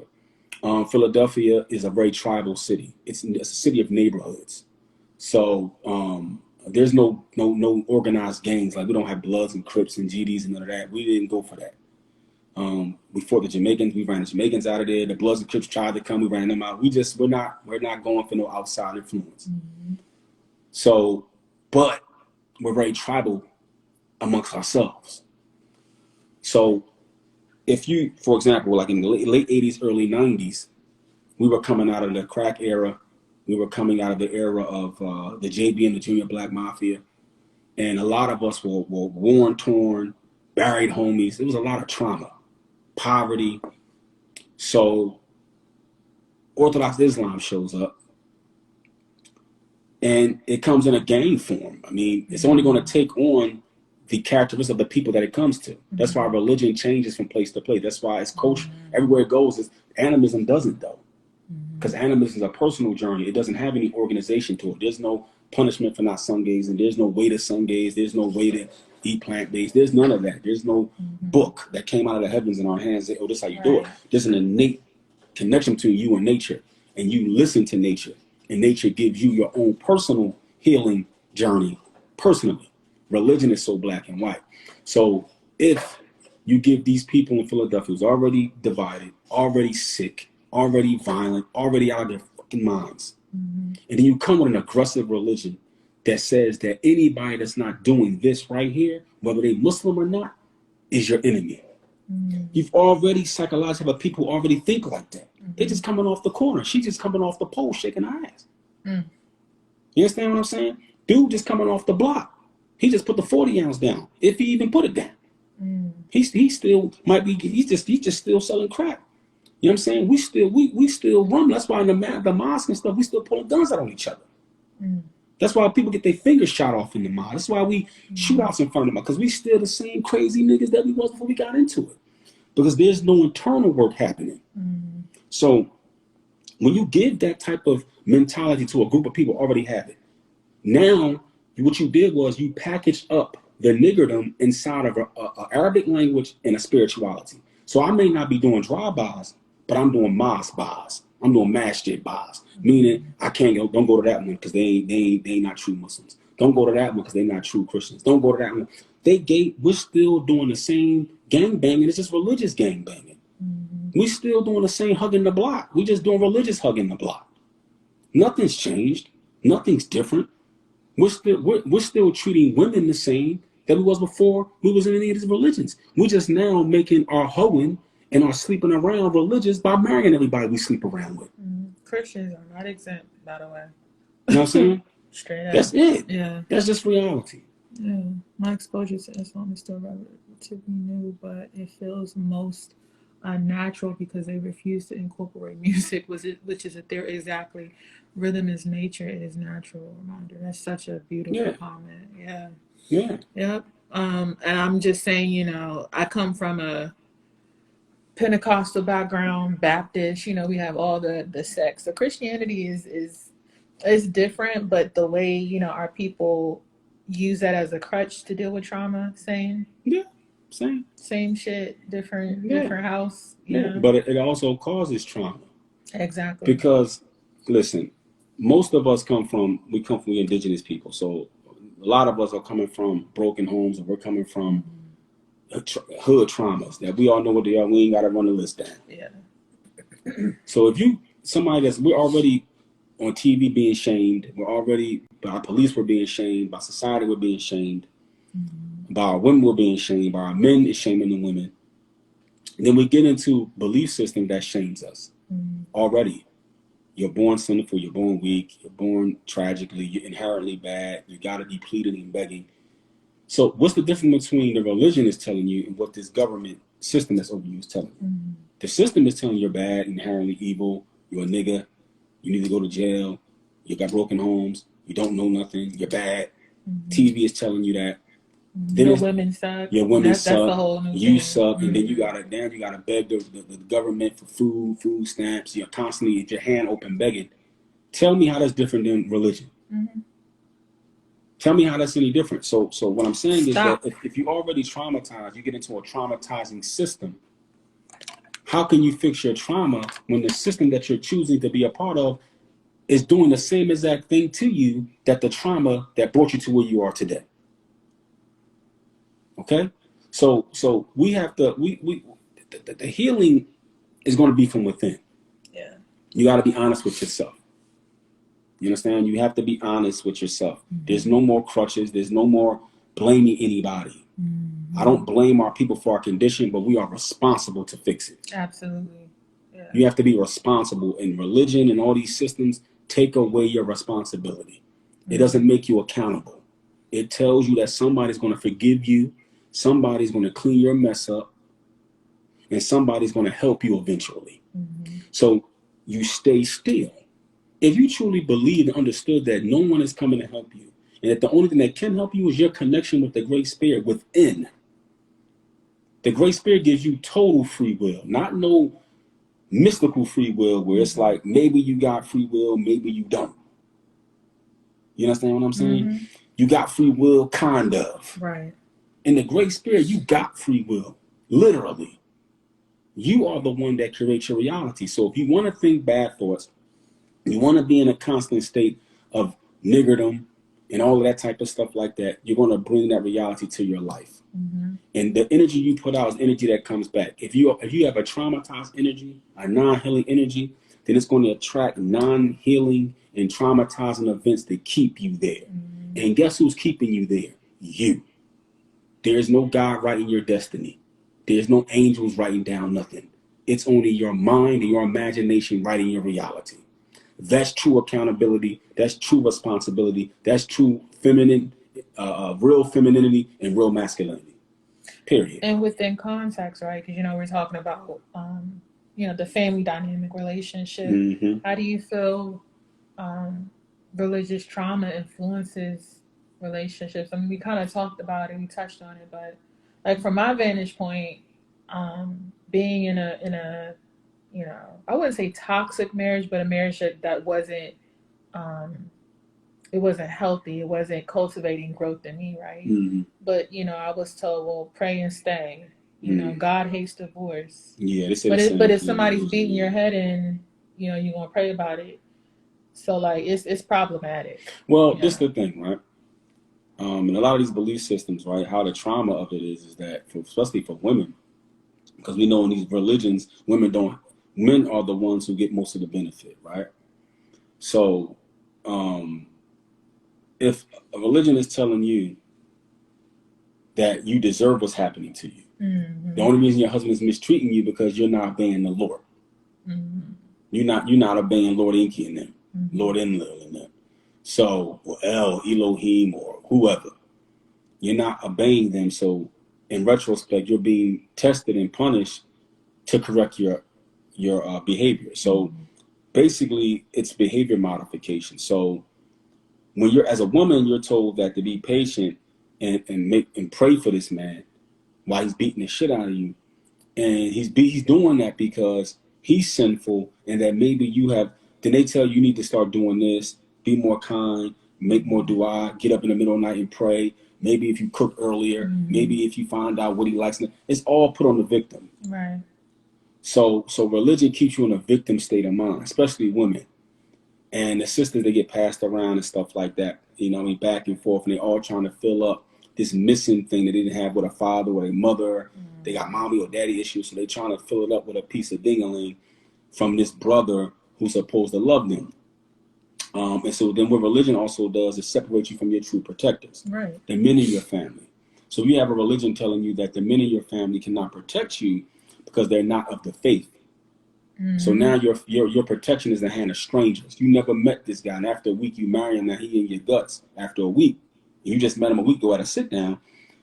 It turns our women into religious hoes. That's so sad. So if you have a religious hoe, and she don't think she a hoe, because she doing some foreign ritual to make her vagina okay for him to bang her out. But if you've been married 10 times in 2 years or 3 years, you just legalize prostitution. You understand what I'm saying? You just legalize prostitution. That's a hard pill to swallow. That's a trauma. That's a trauma that's already been in our women when they got into these cults. So if we're going to heal, we have to get away from the things that are causing us to be sick, or at the very least not curing us from our sicknesses. So the only way we're going to do that, men have to man up and start protecting their women. Because at the end of the day, my daughters, I'll be damned if they're going to practice any religion. I'm not having it. I'm not having any of it. None of it. Also, we have to also let our women, our young daughters know that there are healed indigenous men out here. This is why we do this right here. I heard people saying, it ain't no good men out here, no good women. No. Ain't no good men in your thought pattern. So the way you think, that's your reality. There is a lot of good men and a lot of good sisters and good brothers out here. You know, I teach my children not to mix their bloodlines. Okay? Not to go out there and get nobody that's not them. You understand what I'm saying? And it's not about racism. It's about that they're special. Their blood is special. Who you are is special. And it's been given to you by the universe. The Great Spirit has given you a special blood. And it's not as simple as just mixing it out. We got to start teaching our people and our children and ourselves how special the blood that runs through our veins is. If we understood the specialness of our blood, we wouldn't be just running around here mixing it out. And let me say this, because I know, I'm not going to make assumptions for anyone listening, but when you say that, right, or if anyone says that, the natural response to someone that doesn't understand the deep trauma within our culture is, ooh, what? Love who you love, but it's deep, right? For me, in my opinion, it's not about cultivating a race, but like we're raised to, like our women, for example, we're raised to hate the way we look. We're from birth. As a young girl, I want one woman, if you're here and you never had a relaxer put in your hair as a kid, please tell me. Right? So we're taught that we're inherently evil. There's something wrong with us as a people. The history is given to us, it's handed to us. So our story is they work it differently and they hand you their version of our history and tell you there's something already wrong with you. So we're really not taught to know ourselves or value ourselves as a people. But you won't get a Greek or an Italian or a Hispanic Korean, whoever. or Korean. You don't hear that argument. Oh, you're they stay stay within their own, right? We don't question them. Nobody questions that shit. But if we say that, it's a problem. Because one of the reasons they do that, let's just keep it real. Mixing in with us saves their life. Yeah. Mixing in with us saves their lives. So, because the only way to survive is to mix with the original people of the planet. That's the only way you're gonna be able to survive. To try to mix in and survive the sunlight or survive the what's coming. You have to mix into those indigenous people. But whole other topic. That's a whole other topic. But a worthy topic. Like I think that's something that I would want to dive into in another segment. But it's important though to the conversation. Your blood is you, important. you can only hope that people to understand that and not automatically react like, oof. I mean, Yeah. my thing is uncomfortable conversation. People can react like that, but guess what? My lips gonna still react by moving up and down. That's what I'm gonna do. I mean, I don't know what else to say to him. You know what I mean? I'm do me. We already know how you I'm gonna been do there. me. I'm gonna do me. You know what I mean? That's it. Man, oh man, we got so many great comments. Where are the questions though? Any questions from the audience, or is anyone willing to share a bit of your journey? And did you want to come on camera with us? The floor is Or sacred open. bull. He No, dodging. somebody said muffin tops and string. Yeah, Lord have mercy. I am not gonna read Oh, that comment I ain't again. messing around with no Oh my muffin tops and God. stringy hair. Don't stop that. Some Spaniards called me and my mom ugly. What? Lord have mercy. Yvonne says, I know I'm the breaker of generational curses because I love my kids hard and teach them to do better. That's beautiful. Facts. Ashley says, woo, this is triggering. This is exactly what I went through. Yeah, the part about religion. Yeah, man. Yeah, man. You be We've sitting up all in been there. there. Yeah, We've all man. been there, Yeah. Ladies, come up. Yeah, Come on, for some ladies. sure. Any ladies want to come up? Come on. Yeah, Come on, man. don't. Tell your journey. Tell about if you've been through religion, or if you've been through whatever you've been through. Let's talk Toxic about it. relationships. Anything. So I will, while we're waiting for somebody else to jump on, man, like from a practical perspective, relationships are not easy. I think people might assume, oh, you're so cute on camera, and we have our moments. We have our human moments where I may be triggered because of something somebody did. Like, oh, for a good example is, um, I was dealing with a person that would get upset with me for being sad about the things they were doing, but they were actually doing them. And instead of me saying that hurt or, damn, that was messed up what you did to me, um, I would shrink. I would disappear. I would, just shrink into myself and I wouldn't express how that made me feel. You don't allow me to do that. Allow meaning that you don't allow me to be okay with not having a voice in our relationship. And that's so important to me to be able to have a safe space to say, damn, I was kind of triggered by that. Yeah. And I don't, now, you know me, I'll just be like, it's like today. You know what I'm saying? Sometimes, my Philly accent comes out and I'm moving my hands and stuff. I think it was, you didn't eat or something like that. And I was like, why you didn't eat? Like, you did what I did. I just banged a quick apple real quick. His hands start moving. And all this. So she got real quiet and was like, and so then I'm like, what's up? You all right? She was like, you getting all hype and everything. So then I ain't say nothing at first. I was going to get some coffee.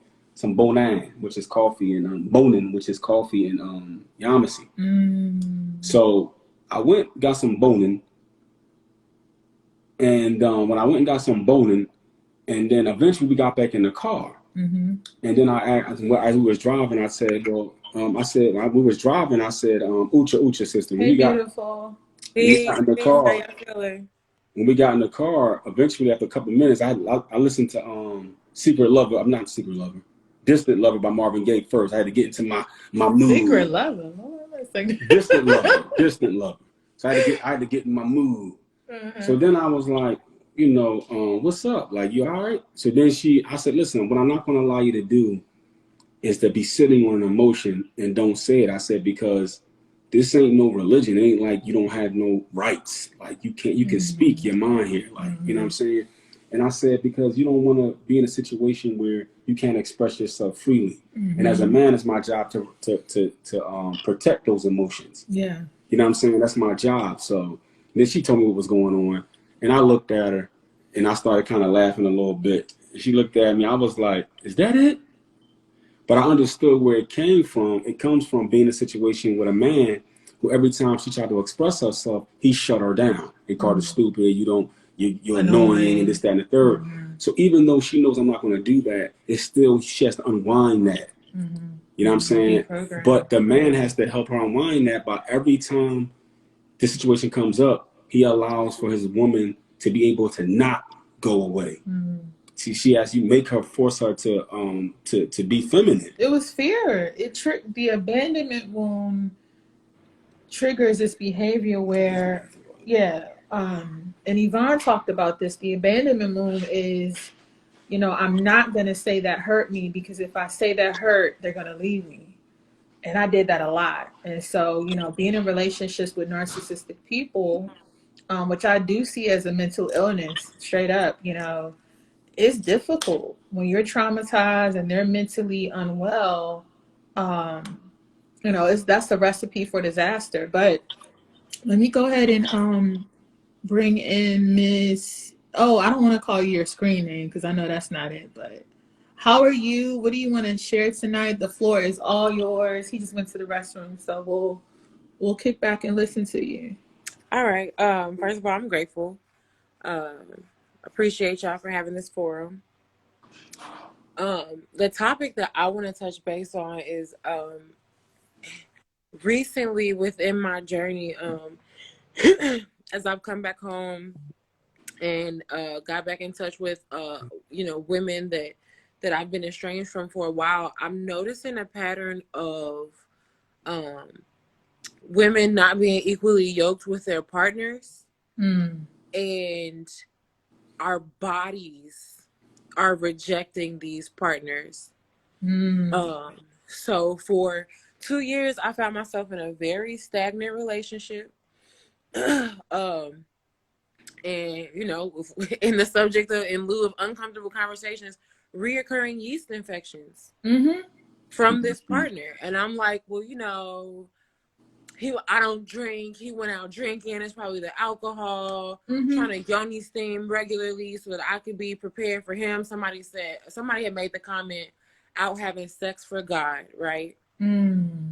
Outside of the pressures that religion imposes on us, there is a social stigma that causes us to pursue partnerships for approval of our communities as well.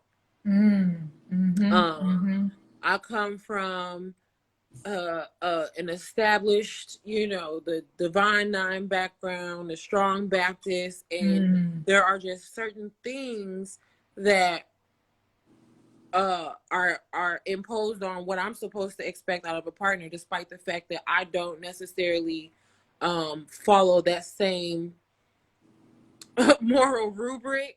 I require different things for myself. So in that 2 year stagnant relationship, I'm putting up with, in turn, being unhappy with someone that probably really didn't even like me as a person. To kind of satisfy what I thought would kind of set me up for status. Yeah, it happens. It's deep, and the wounds are like what we don't. It's just so uncomfortable looking at the things that put us in those positions. What was the core? Well, let me bring this other person. I think this is Omi. But that core wound, I think that it really kind of is really not about the situation, because all of the situations could be different, but like the core, the root of it, is what I always question. But I love that you were brave enough to share that, and this is something that I absolutely have been through. And I feel very safe and comfortable to speak candidly, because this is a part of my story, and this is not me throwing anybody under the bus. I have mad love for people that I don't deal with in that way anymore, because I have compassion, because I know they're broken. But I did go through something similar where this person was extremely, I guess by the world standard, handsome. This is somebody everybody kind of wanted to talk to. But there was this spiritual aspect that I had from my vantage point. Remember, I was broken, I was damaged, but in my mind, it was like so important. Like, oh, this is my soulmate, this is my person. He could have had one eye, and I probably still would have felt the same, because I had a series of like supernatural experiences within my own experience that made me put this person on a pedestal. And this person, you know, being broken, I think did at times manipulate the emotional aspect of the connection and allow themselves to kind of like manipulate that, right? Um, so I think as wounded people, we do that to each other. And it takes a really strong person to say, I got to honor myself though. At what point do we say, you know, this ain't it? You know? But Omi, what do you have to say, Sis Ucha? Welcome to the room. Ucha, So happy Ucha, to have you Uchas, I'm on out here. tat. Ucha, y'all. I saw one of the questions Philly, a earlier house up about joint narcissism. tonight. I saw one of the things about narcissism earlier, and Yes. that was one of the ones that got me a lot. Mm-hmm. The question of whether or not they were a narcissist, whether or not I was a narcissist, and that like back and forth power struggle. Mm-hmm. And I think the word narcissist gets thrown around too much now. Yeah. Like it's just the scapegoat for everything. But I think that the word narcissist, and when we feel called to call another person a narcissist or even check in to see if we are one, that has something, I've been learning that has something to do with like where we are in our own journey of self-reflection and like how much of ourselves we're acknowledging in the moment. Yep. So like at the times when I've actually been choosing myself, I've been called a narcissist. And I've also had the other side where I've called other people a narcissist too. Yeah. Forgiveness. Oh, you're Oh, I good. forgot. Yeah, I was like, I forgot you had one. Yeah. But you know, and then there are certain spaces where there is the actual space of a narcissist. Narcissism is a mental condition that some people actually do have. Yeah. Yeah. Do you think people can heal from that? From being a narcissist? I do. I think that narcissism is to me it just shows an imbalance. That you're too focused on yourself. Now, are you being selfish or is it self-care? That's the nuance that I think is situational. But I think it all gets labeled as narcissism.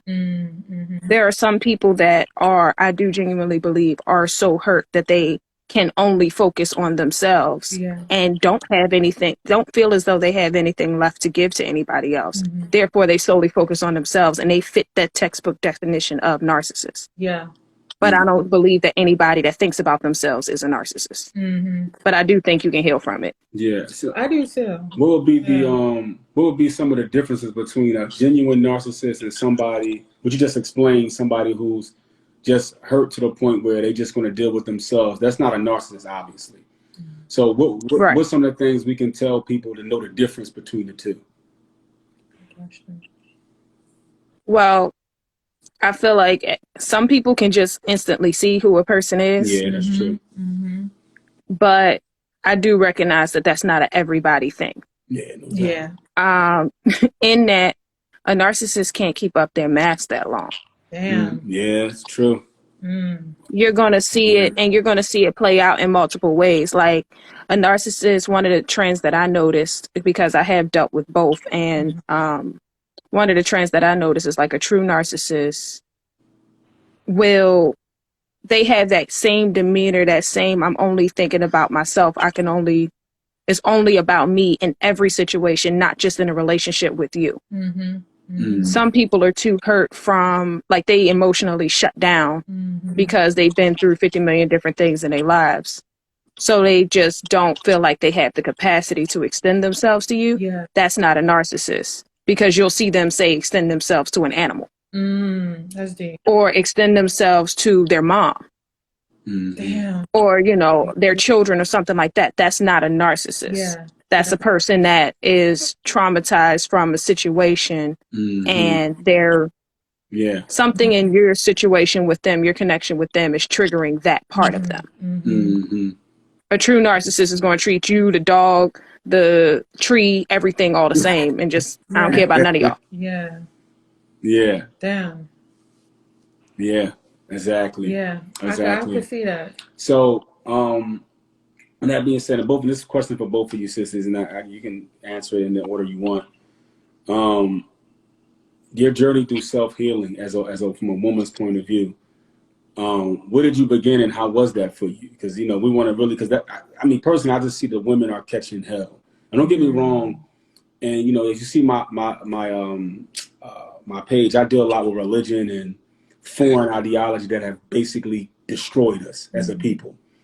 But the women, I think, caught the bigger stick when it comes to these ideologies. But, and obviously the men have been broken as well from them. We was already broken before we got into them. But as women, what are some of the things, where did you begin in healing from your trauma? And what's some of the techniques you used in your personal? I want to show people that animism or everybody's journey is different, that it's not one thing. So any you can start. It can be one or the other. It doesn't matter. Good question. Blaze, rock, paper, scissors. No, go ahead. Should he ask it again? So my cat actually did lock herself outside the house. I was wondering who was screaming out there. That's why. Okay. All right. Y'all tripping. Anyway, forgive me. You're good. You're good. I would say so first and foremost, I started to venture away from religion. I was actually introduced to the Hidden Colors series by a brother in college. So my prime example for self-discovery was in fact a masculine, or a male for that matter, because I do embody a great duality. I'm fortunate enough to have dozens of positive male role models in my life. That's awesome. Yeah. So in this conversation, there are a lot of like wounds that I can't wholeheartedly resonate with. So as far as religion is concerned, that's going to be like religion and society definitely triggered my damages the most. And so after Hidden Colors, I was able to become more unapologetic about who I was.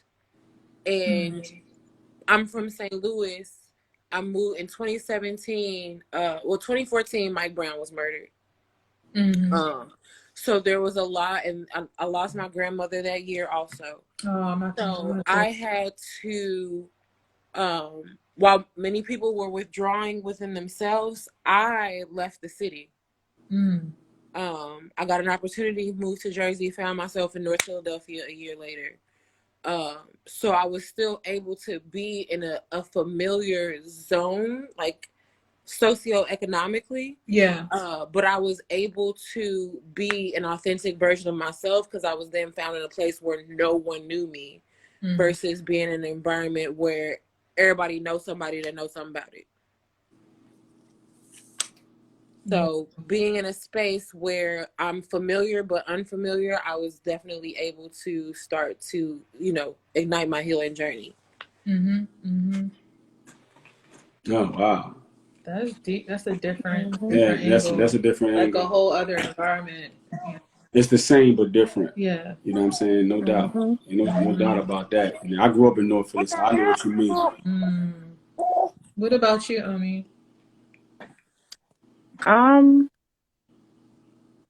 I've always been stubborn and hard-headed. So I've been one of those people that was I've always been myself, but it got to a point in my teen years where getting beat down for it actually started to hit me.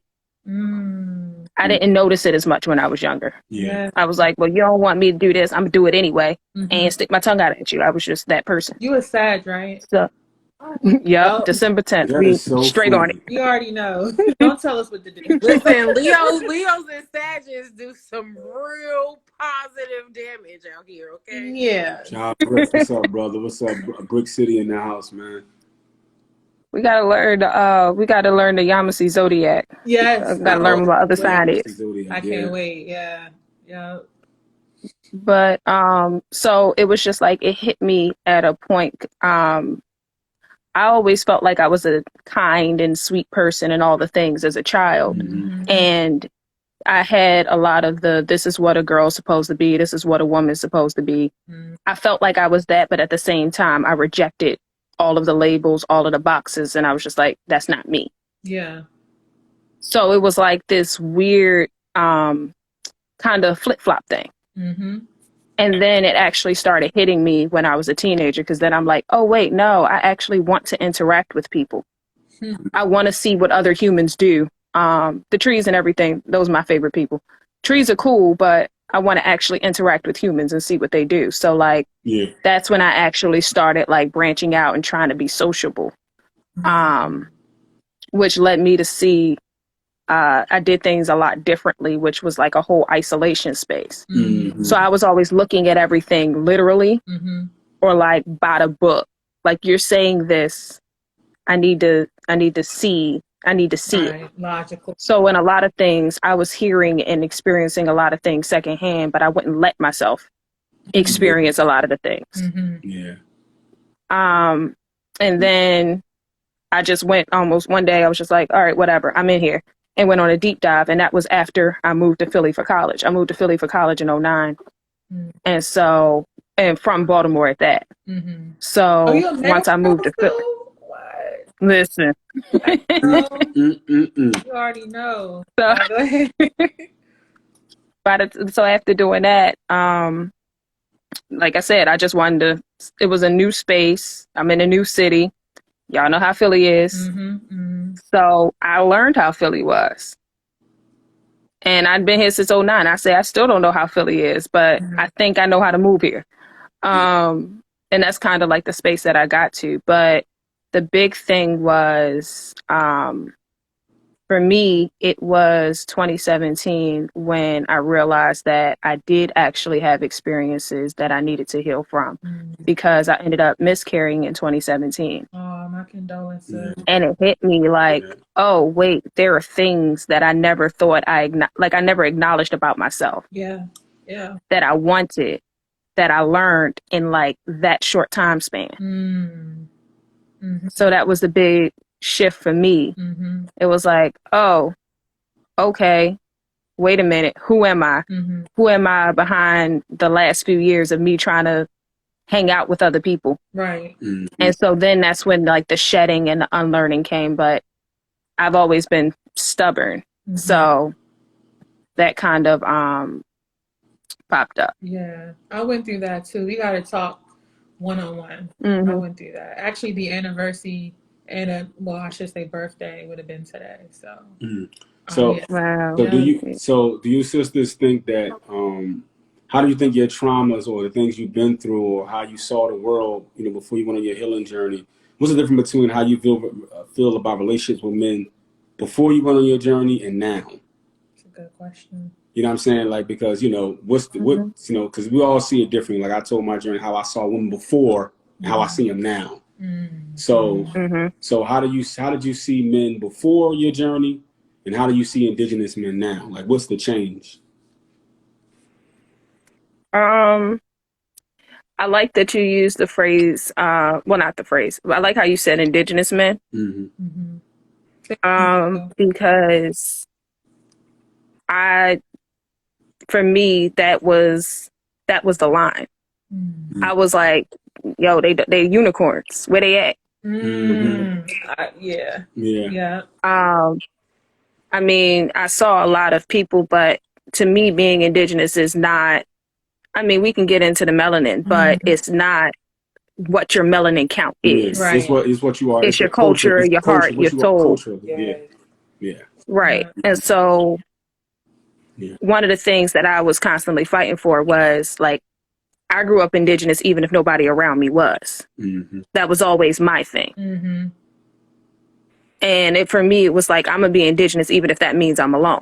No doubt. So to me, Indigenous men were a unicorn. It's like, all right, I mean, there's a lot of men out here. They all say they good. That's cool or whatever, but we don't click. And then I run with the boys. Yeah. So you wanted Golden Eagle. Also, you wanted Soaring Eagle, not Terrell and them. Right. Terrell. But I was like, that's still my brother or whatever. Yeah. But so in that, I think as I started to heal, I started to realize that they were more like, oh, wait, no, they exist. They just not out here acting crazy like this. You don't notice them, yeah. Right. Like my shift had to happen for me to even recognize that this was like, I thought the last Indigenous man was my grandfather. And I always said if I got married, I would marry a dude like my grandfather. Yeah. Wow.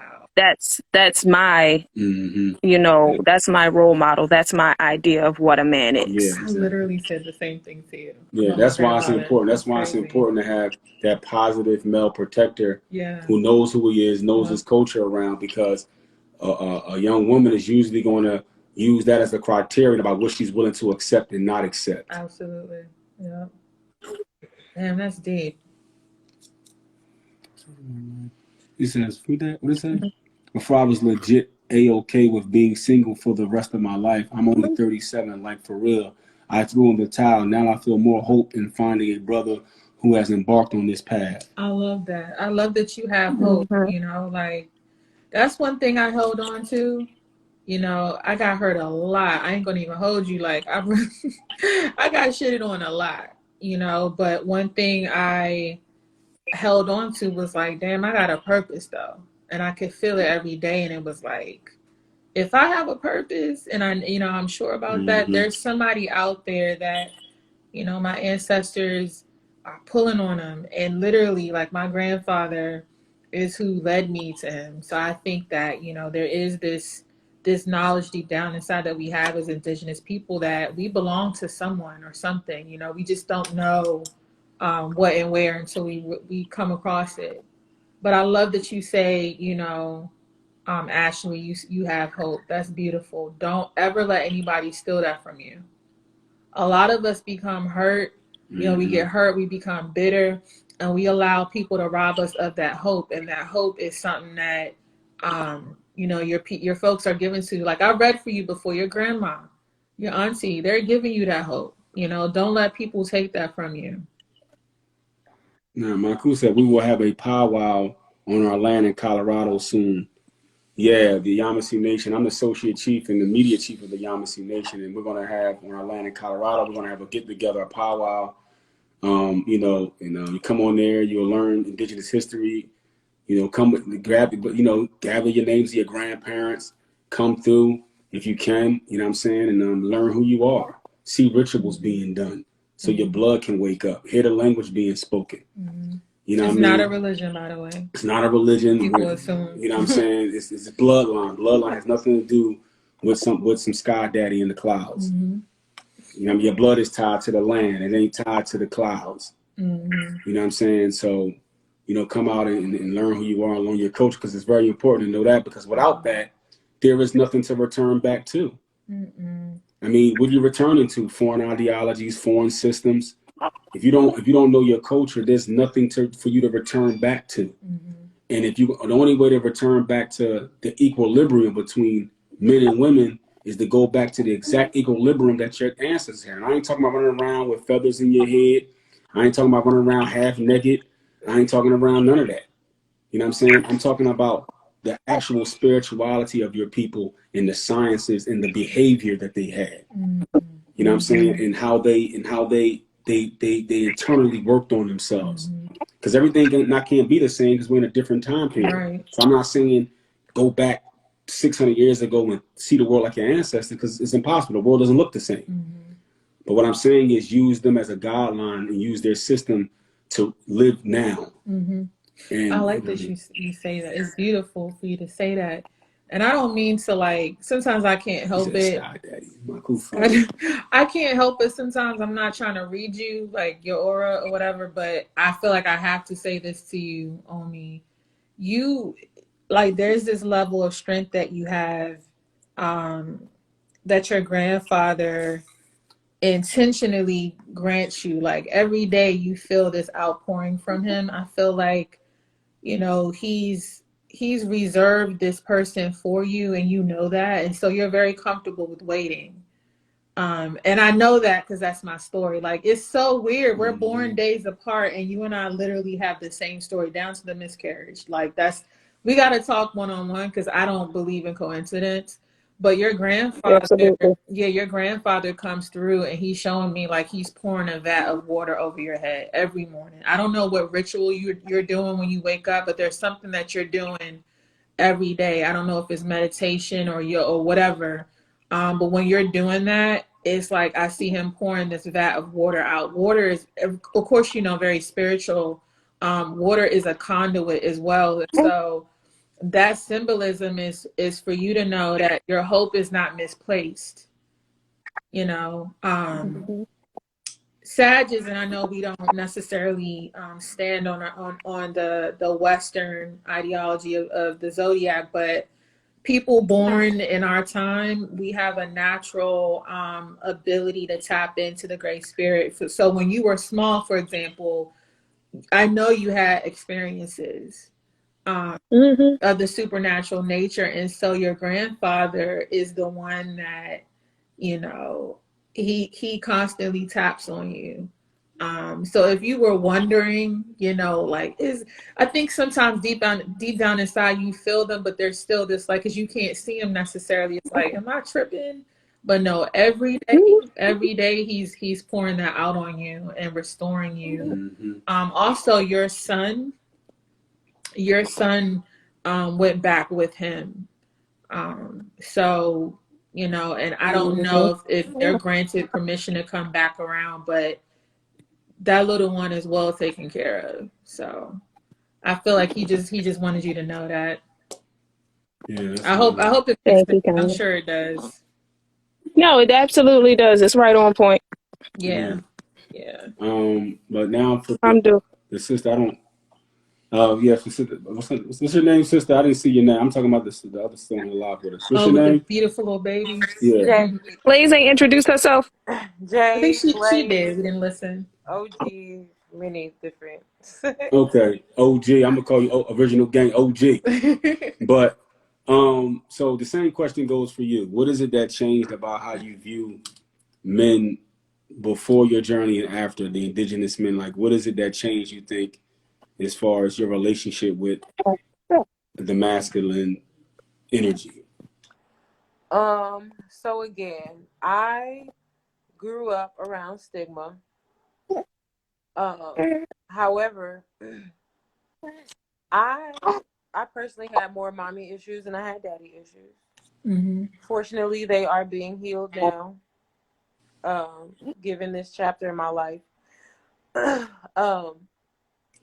What changed about so originally my view was like, being a person of duality, I cannot have an opinion of a man and not have an opinion of their mother.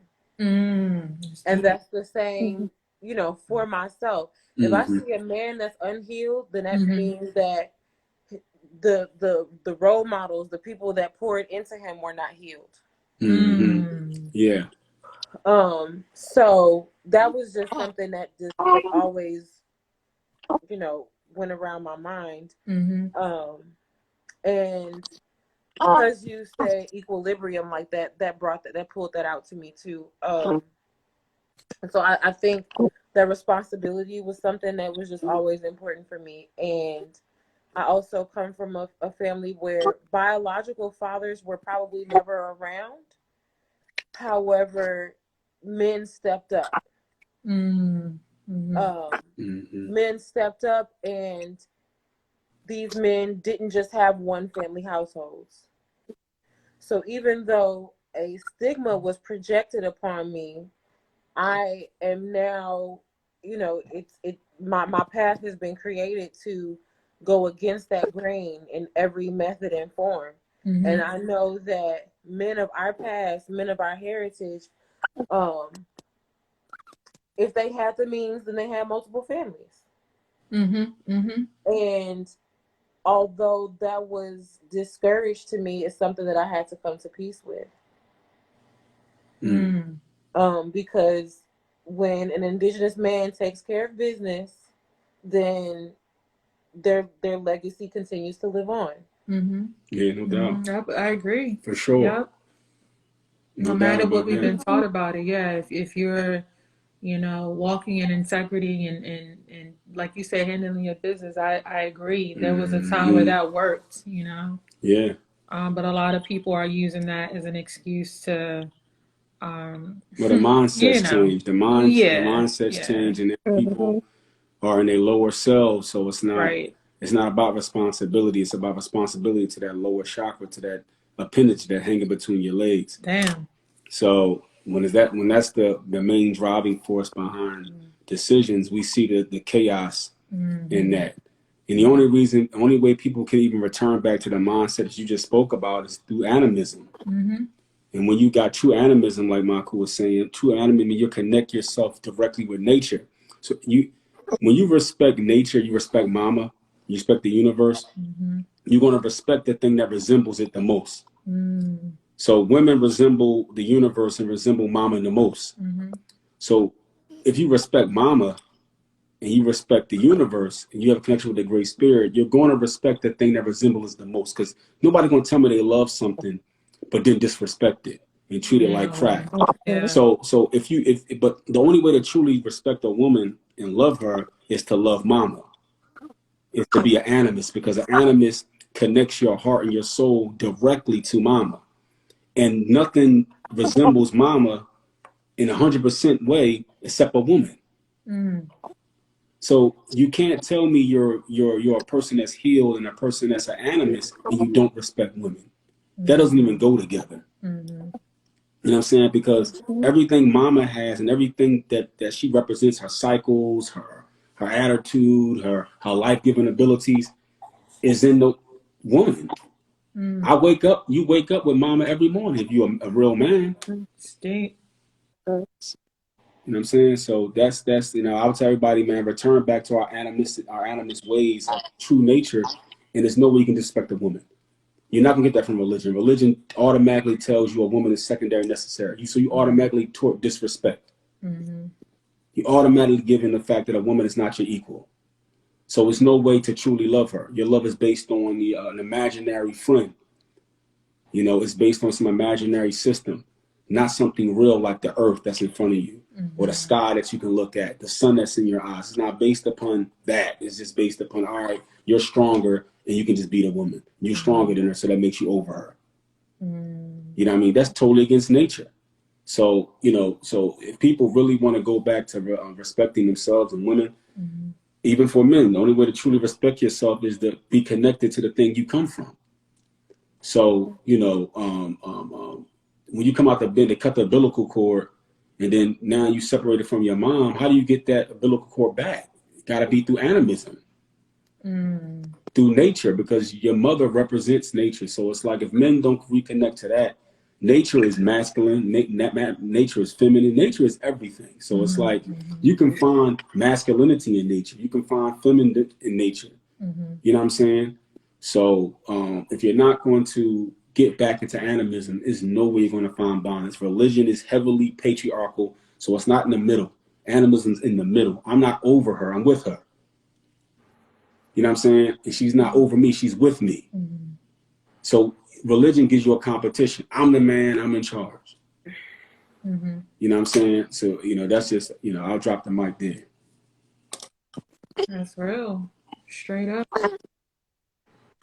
All women must learn their powers. Yes, we are their protector. The colonizer is fighting her mentally. It's so true. I was actually going to ask you, like, we're in the era of Kevin Samuels gets to influence Goodness. a lot of conversation. Lord have mercy. I know her head I was back. feel like that's the only response to him. Don't if I could throw hands with Kevin Samuels, I would throw hands. I would. If I could go without getting charges. He about to have us sound like a preacher in here. Don't get me started. No, I mean that's his homie. Him and Kevin Samuels run together. Oh shoot! Come get your man. That's horrible. Sorry. Yo, I would fight him like a grown man. But nah, honestly, like, what would be your advice to the broken, traumatized, No. Let's not be too deep with it. what would be your advice to the brokenhearted Indigenous young woman who's still kind of finding her path, right? Finding herself. Talking to me? I'm asking you. Yeah.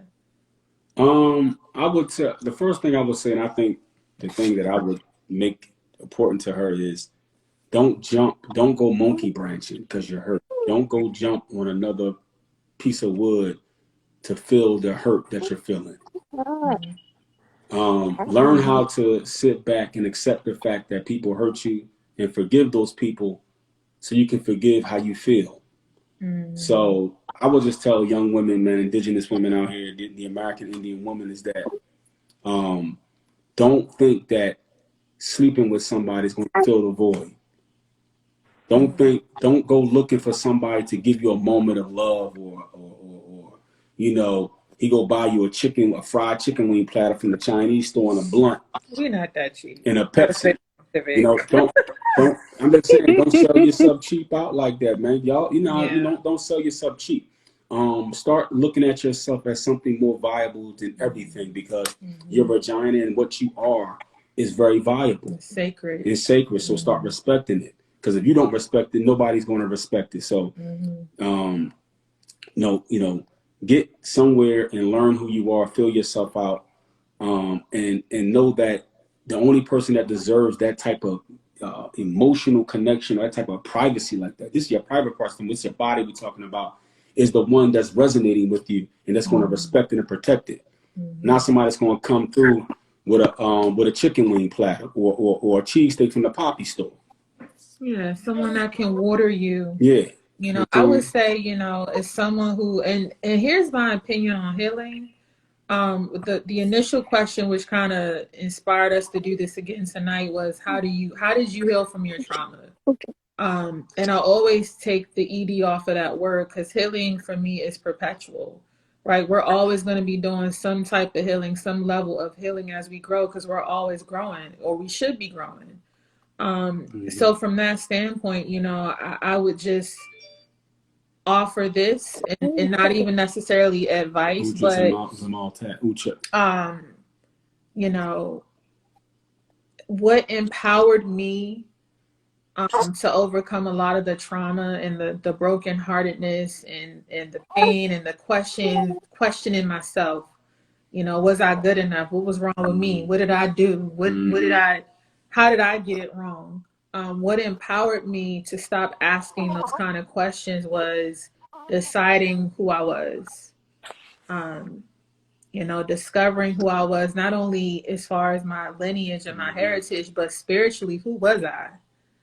And it was uncomfortable because I left Christianity, I left organized religion, I left the marriage, and so there was a lot of quiet moments where I had to sit with myself and really rediscover who I was. And if I didn't give myself that time, if I didn't give myself that space to disconnect and to deprogram from all of the trauma, I would not be sitting here with him, straight up. I don't know what I would be doing at this moment, but we as women have to learn how to stop. We're like easily on flight or fight mode because we're nurturers by nature. We're always giving, just like mama, just like Mudita.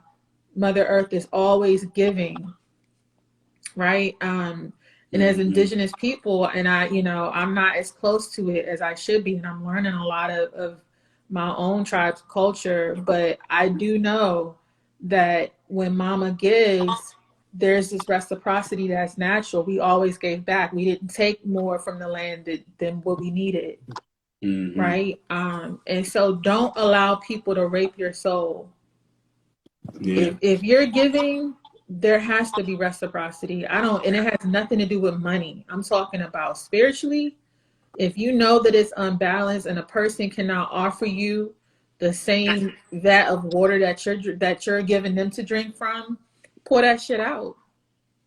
And I posted this today, don't water everything. We don't water everyone.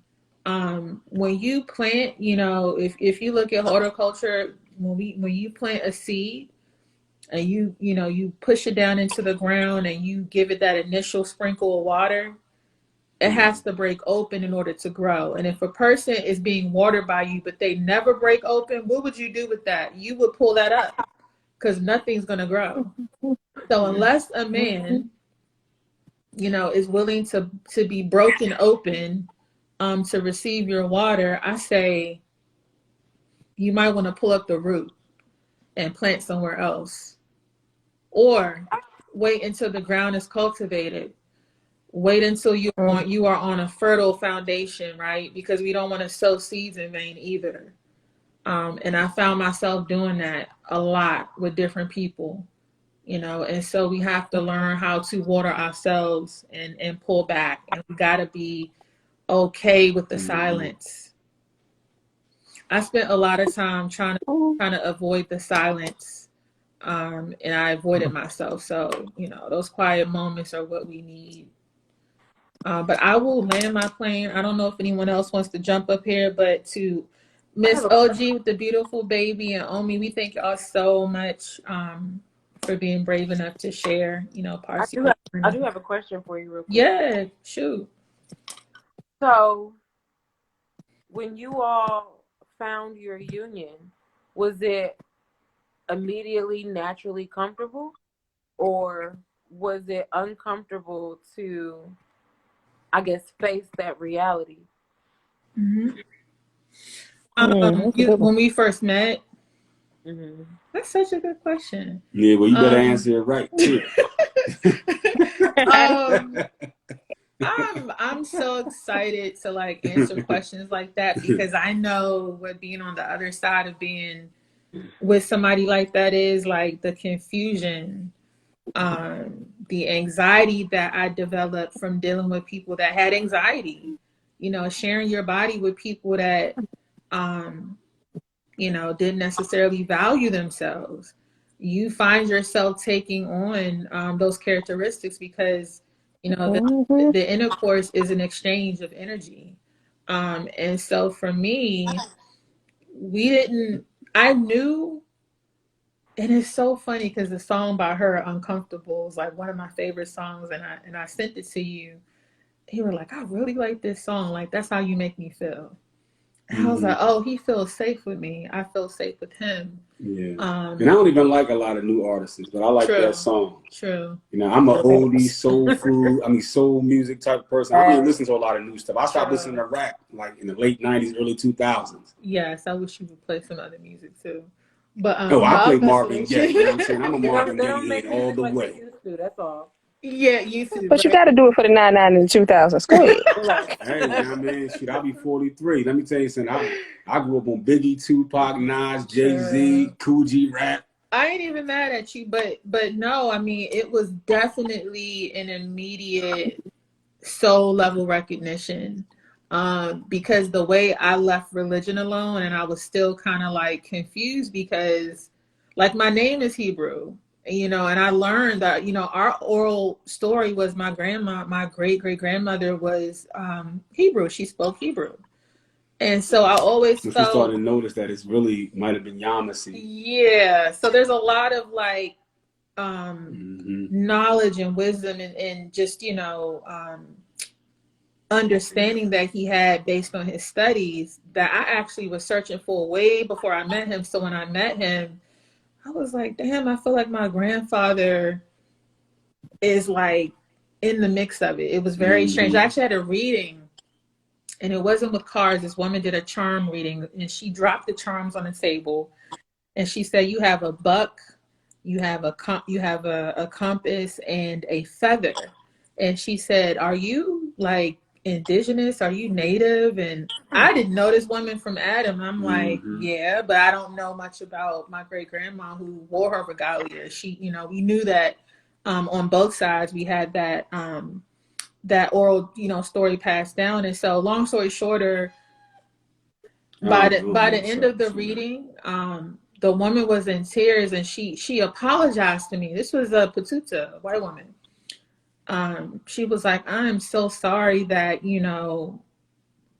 we did that to your people. It was deep, but the feather when she said that, she was like, your grandfather is showing me a feather. I was like, oh, okay. Well, you know, I am searching my indigenous culture. I want to know more about it. And so when I saw him on live, like I think the first time, he had a feather around his head. So it was definitely, you know, obvious. And then when we first, you know, physically met, it was just like I didn't necessarily ever feel like I wasn't around you before. Like we were comfortable. We were like, you know, instantly. Oh yeah. Hold Yeah. on. Did I came to DC, right? Yeah. Or did you come to Philly? No, I you came to came to DC. DC. Yeah. But what's your side of the story? I want to hear this. I hope you answer right. Oh shoot. Well, you know, I took 3 years off, so I wasn't in a relationship, no dates. I was celibate, you know what I'm saying? I kind of like just turned away from relationships for a while because I just went on my own little personal journey. I was like, you know, it was too many tears. I left too many trails of tears at that point. And I kind of was like, in the beginning, I was afraid to get into another relationship because I thought I was going to bring pain and misery to another woman. And I had too much respect for Indigenous women to give them that version of me at that point. So I said, well, I gotta when I go back, I gotta first be an Indigenous woman, and I gotta give this the fixed version of me to an Indigenous woman. So, you know, when people ask me why I don't date outside of my own people, I give them one clear answer. It's because when I was hurt and injured, I was giving that version to Indigenous women. Left tales of tears, emotional trauma. So I fixed myself up, and then I go ahead and grab another woman from somewhere else other than the woman I hurt. It just didn't make sense to me. That's deep. It just didn't make sense that I would do all that work to turn around and get a Batuta or a Korean or somebody, some Arab or something like that. It just didn't make sense. And this before I understood the reality of keeping your blood intact. It was just that part. Like, you know, it just doesn't make sense for me to do that. So I think by the time I met her, it was kind of like I was at the point where it was like, all right, it's time for me to find somebody.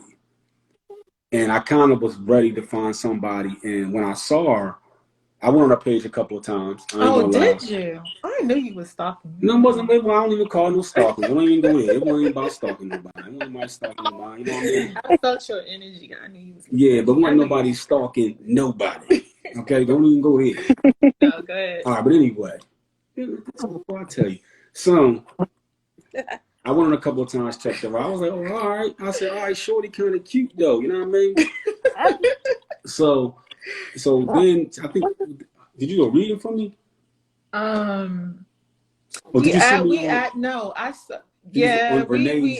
you on Renee's live, and when he was telling his story about Egypt and, you know, the trauma and losing his wife and his kids, I was crying. I was bawling watching. Oh, like, you ain't know yeah. that, but I was like, who is this person? Like, it just, when he was talking, it touched something in me, you know, I added and I followed you, and you followed back.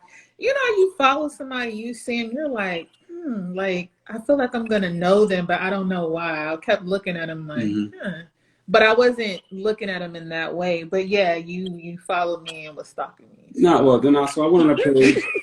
Anyway, I went on a page. I ain't see no twerking videos. You know what I mean? I ain't see no videos of her listening to Cardi B twerking and none of that. So I was like, cool, you know what I mean? And it wasn't like I diss people that do that. That's just not what I wanted for me, you know what I mean? So I was like, well, all right, cool, she cool. So then, you know, I think one night she did a reading for me, and I was talking about shaking crystals. What I was talking about? Yeah, I had crystals in my hand, shaking them like I was about to roll some dice because I was like, yo, the ancestors need to start answering some phone calls because things looking a little tight. Yo, I was crying in that reading. Did that work for you? Like shooting crystals? Because that's a method I haven't heard. No, I just was shaking them up because I was like, she said you throw them up against the wall. Oh, I did do that. I did do that. You know what I mean? I did throw them joints against the wall because I wanted to know what was going on. I was like, yo, man, listen here, man. I need something to happen. Anything. So I put that one up. So she did the reading for me and stuff like that. And I respected that power. And it was like, you know what I mean? Then I think I DM'd her about my son. He slid in my DMs. First of all, I went in the DM and we started talking about, I wanted to read about my son. Like I had a son that I found out wasn't dead. I was told he was stillborn, but I found out that he was still alive. That's true. So I wanted to ask her about the situation. So she did I showed her some pictures of him and stuff like that. He did the reading and stuff like that. And I was like, yo, man. And it was something about her that it was like this thing where it was like, you know what? She already felt like a friend to me. So that's why I said, so I started, didn't I ask you for your phone number or something like that? Or you asked me? I forgot how it went. I asked you for your number.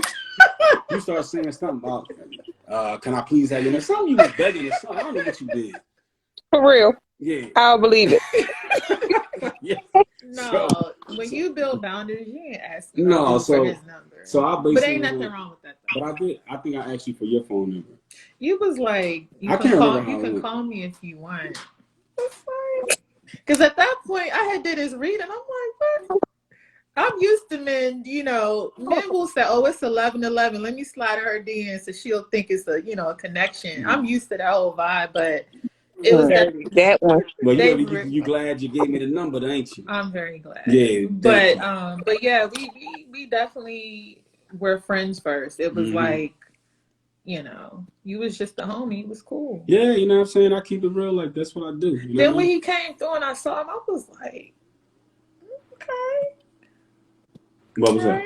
Oh, I don't look my age too. Then yeah, that's right. He doesn't look his age, but like, yeah, I was definitely instantly drawn in. Oh yeah. And I first got in the car, I forgot what I said to you. Oh, I was like, yeah, well, give me a kiss. Oh God. Something like that happened. I can't remember. Yeah, he has a really deep voice, like in person. He was like, yeah, get your man a kiss. Oh, yeah. I did do that. I ain't even gonna hold y'all, man. I was keeping it straight. I got it. She was looking good up in the joint. I slid in the passenger side, like, you might lay it on me. She can't pick me up from the, what's up? We was in Philly, right? Yeah. She can't pick me up from the bottom, down West Philly. No, in the bottom. I didn't. We was in D.C. No, was we? Oh, yeah, in front of Union Station. Yeah. I thought we was in West Philly in the bottom. See, yeah, this is the side of traveling, baby. They don't know. Yeah. Yo, this is funny as shit. They're cracking up. They said Rebecca was mad. She didn't dig the witch closet. Oh, yeah. Rebecca was trying to get me, man. She was trying to get me. Was Grandma there? No, the brother called her Auntie Bear. He didn't say Grandma Bear. Oh, I'm sorry. That's your name for the city. Okay, no disrespect. Yeah. But yeah. No, people was like really upset when we started talking. It was very awkward. That's another sign, I think, when you come across your divine other, people really be in their feelings. Like that shit was weird. Yeah, but what about people trying to put spells on us? Like remember the night I was asleep over there? Yeah. And then somebody in the dream, our cat, he's a humming a black cat. His name Pharaoh. And in the dream, I woke up out of the dream nervous. My heart was racing. I'm looking around and I seen like this little black thing run down the steps. I'm like, what the hell is that? But the cat was already awake. He was already up awake, just staring at my face. But in the dream, I remember the cat, whatever was trying to move close to me, that cat in my dream jumped down off he came up in front of me on the couch and just still looking at the thing backed up. Mm-hmm. Mm-hmm. And it's funny because every time I read tarot cards for her, a card always comes out with her as a queen and that black cat sitting in front of her. Mm-hmm. As if he's a protector for whatever reason. Mm-hmm. But I woke up and I seen a little, and I thought it was a dream about my son who got put up for adoption because he's my complexion. He's real little. He's like 8 years old, 9 years old. But then when I thought about it, it was somebody that she used to deal with. This dude is into whatever he's into. Mm-hmm. But, you know what I mean?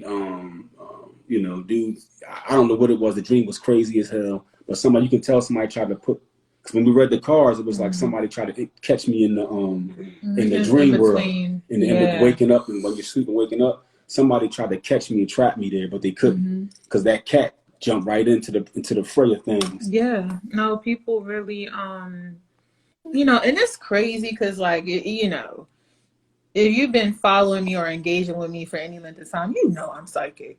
like, I'm touched in that way. And so it's always strange when people do things like that, but we're not really moved by it. If anything, it strengthens our bond, in my opinion, because it's like, we know basically any entity that sees that we're together, they're pissed off. They know they catching hell because like we take our people seriously. Yeah, you do. Also, he was reading tarot for himself. I was like, oh, he reads cards. Like, oh, real quick. I know our story is dragging on, but I actually did and I was fully single. Went through my dark night of the soul healing and all of that.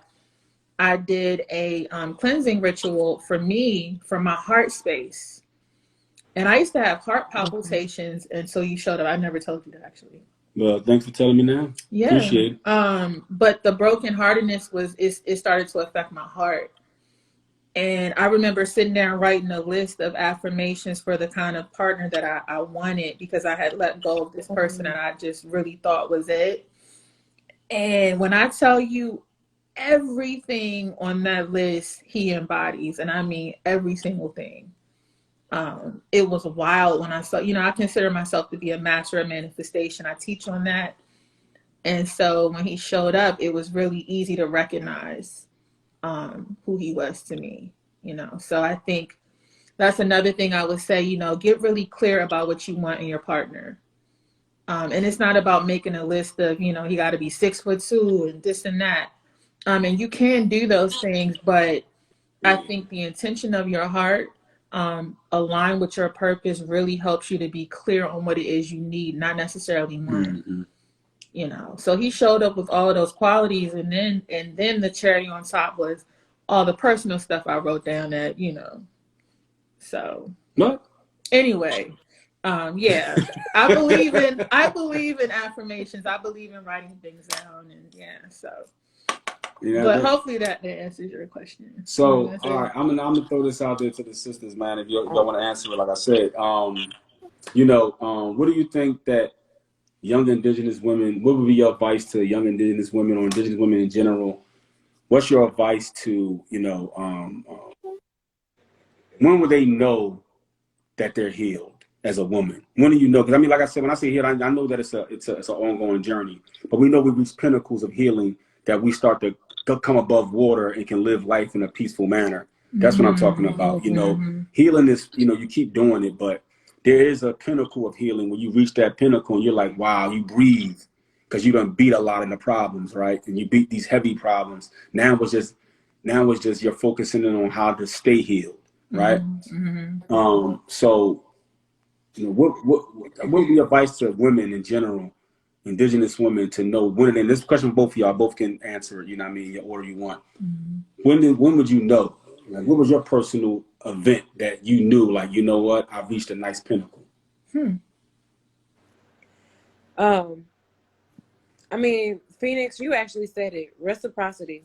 The moment that I stopped allowing excuses to be made and really honed in on what my purpose and my intention were, you're not going to accept anything less. And because as Indigenous people, we are the totem, then you are then set to receive that same energy and that same power.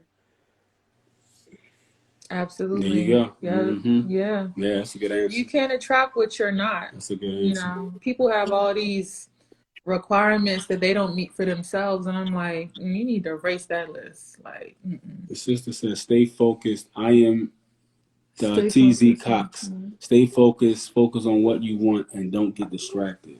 Yeah. And I think not above that, but in line with that too, embody the qualities that you're looking for. Like, I knew I wanted somebody that was spiritually grounded, healthy in his body and his mind. So I had to deal with my mental health, the anxiety that I developed. I had to deal with that. And I'm still dealing with that.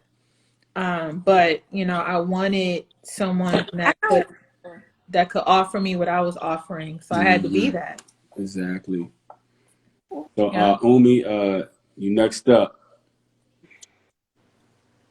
When I guess my mind says when like you know that change, growth, healing is inevitable and you just like face it with a smile or for me like a huge cackle. But when you can just like cackle in the face of healing because you know it's coming. Um yeah, I would say that, and then like actually focusing on yourself and what you got to heal for yourself through it and just like we already said, just waiting and it'll come. Yeah. You're such a warrior girl. When you speak, it's like I could see battles from like then your soul just been through a lot. Like is I'm old. That's why I keep harping on the fact I'm 28. I'm gonna be 28 for a minute. I'm gonna enjoy this one. yeah, You yes. could see the Heathcliff, the dirt ball Heathcliff with his feet and fists be coming out. You know what I mean? And she talked, yeah. Got that Heathcliff going on. Yeah. She's a warrior. You know what I'm saying? Isn't it? Oh, he's talking about y'all balance is peaceful. Oh man, Oh, Hamduk was talking about Hamduk. Hamduk. Nakuk to fick. Nakuk to fick. What's that mean? Maku true. I think it I agree. speak success, Tawfiq. Oh man. Will speak good. Well, we appreciate y'all. We're gonna let y'all hop off of here. I know you have other things that you want to be doing, but I really appreciate this. Like I do. We gotta do. really We're helps gonna me do a feel lot of this coming up soon. We're gonna do for a lot of sure. this. Getting people to speak. I enjoy y'all bills. Thanks for having me. Yes, much Oh, love to Likewise, you. no doubt. likewise. We Yes. appreciate it. She sent this to me. I was like, oh, I'm in there. I Oh, you're appreciate always welcome y'all. to come back. We're gonna Yeah. keep on doing it because our victory is in our emotions and how we view each other. That's gonna be our victory. And you know, people keep talking about colonization, but colonization starts in the mind. You know, so if you can break the colonization in your mind, you won already. Yeah. I mean, so Yeah. you know, we got to get past these emotional colonization of ourselves, and then we can teach others from amongst our people to decolonize themselves. But it's going. We got to get away from how we feel about each other. We got to start loving each other. Unify as well. You know what I mean? Get away from these religions. Give them back their books. You know, give them back their fairy tales, their foreign fictions and fairy tales. Back to them. You know what I mean? I don't care if we got to fly over the Middle East and drop the books out the plane. Give it back to them. Yeah. And start working on ourselves, destructing and rebuilding our consciousness that has been destroyed from us by being colonized emotionally, psychologically, and physically. Yeah. Yeah. Yep. I believe in that. You know, that's our mission. That's our. Honestly, we literally wake up every day talking about this.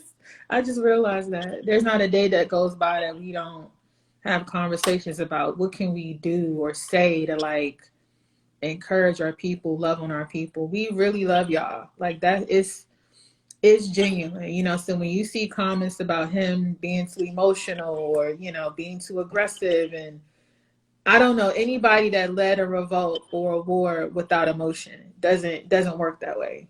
No soldier goes into battle feeling nothing. It just that's not possible.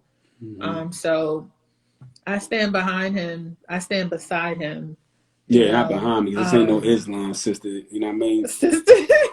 but no, it's just straight up. Like I really I stand by what he says, you know, what he teaches, and that is because he actually lives it. It's not he's not putting on a show for people on social media. So, you know, it's easy to endorse a message from somebody when you're with them every day and you know that they live that shit, you know. So yeah. Peace.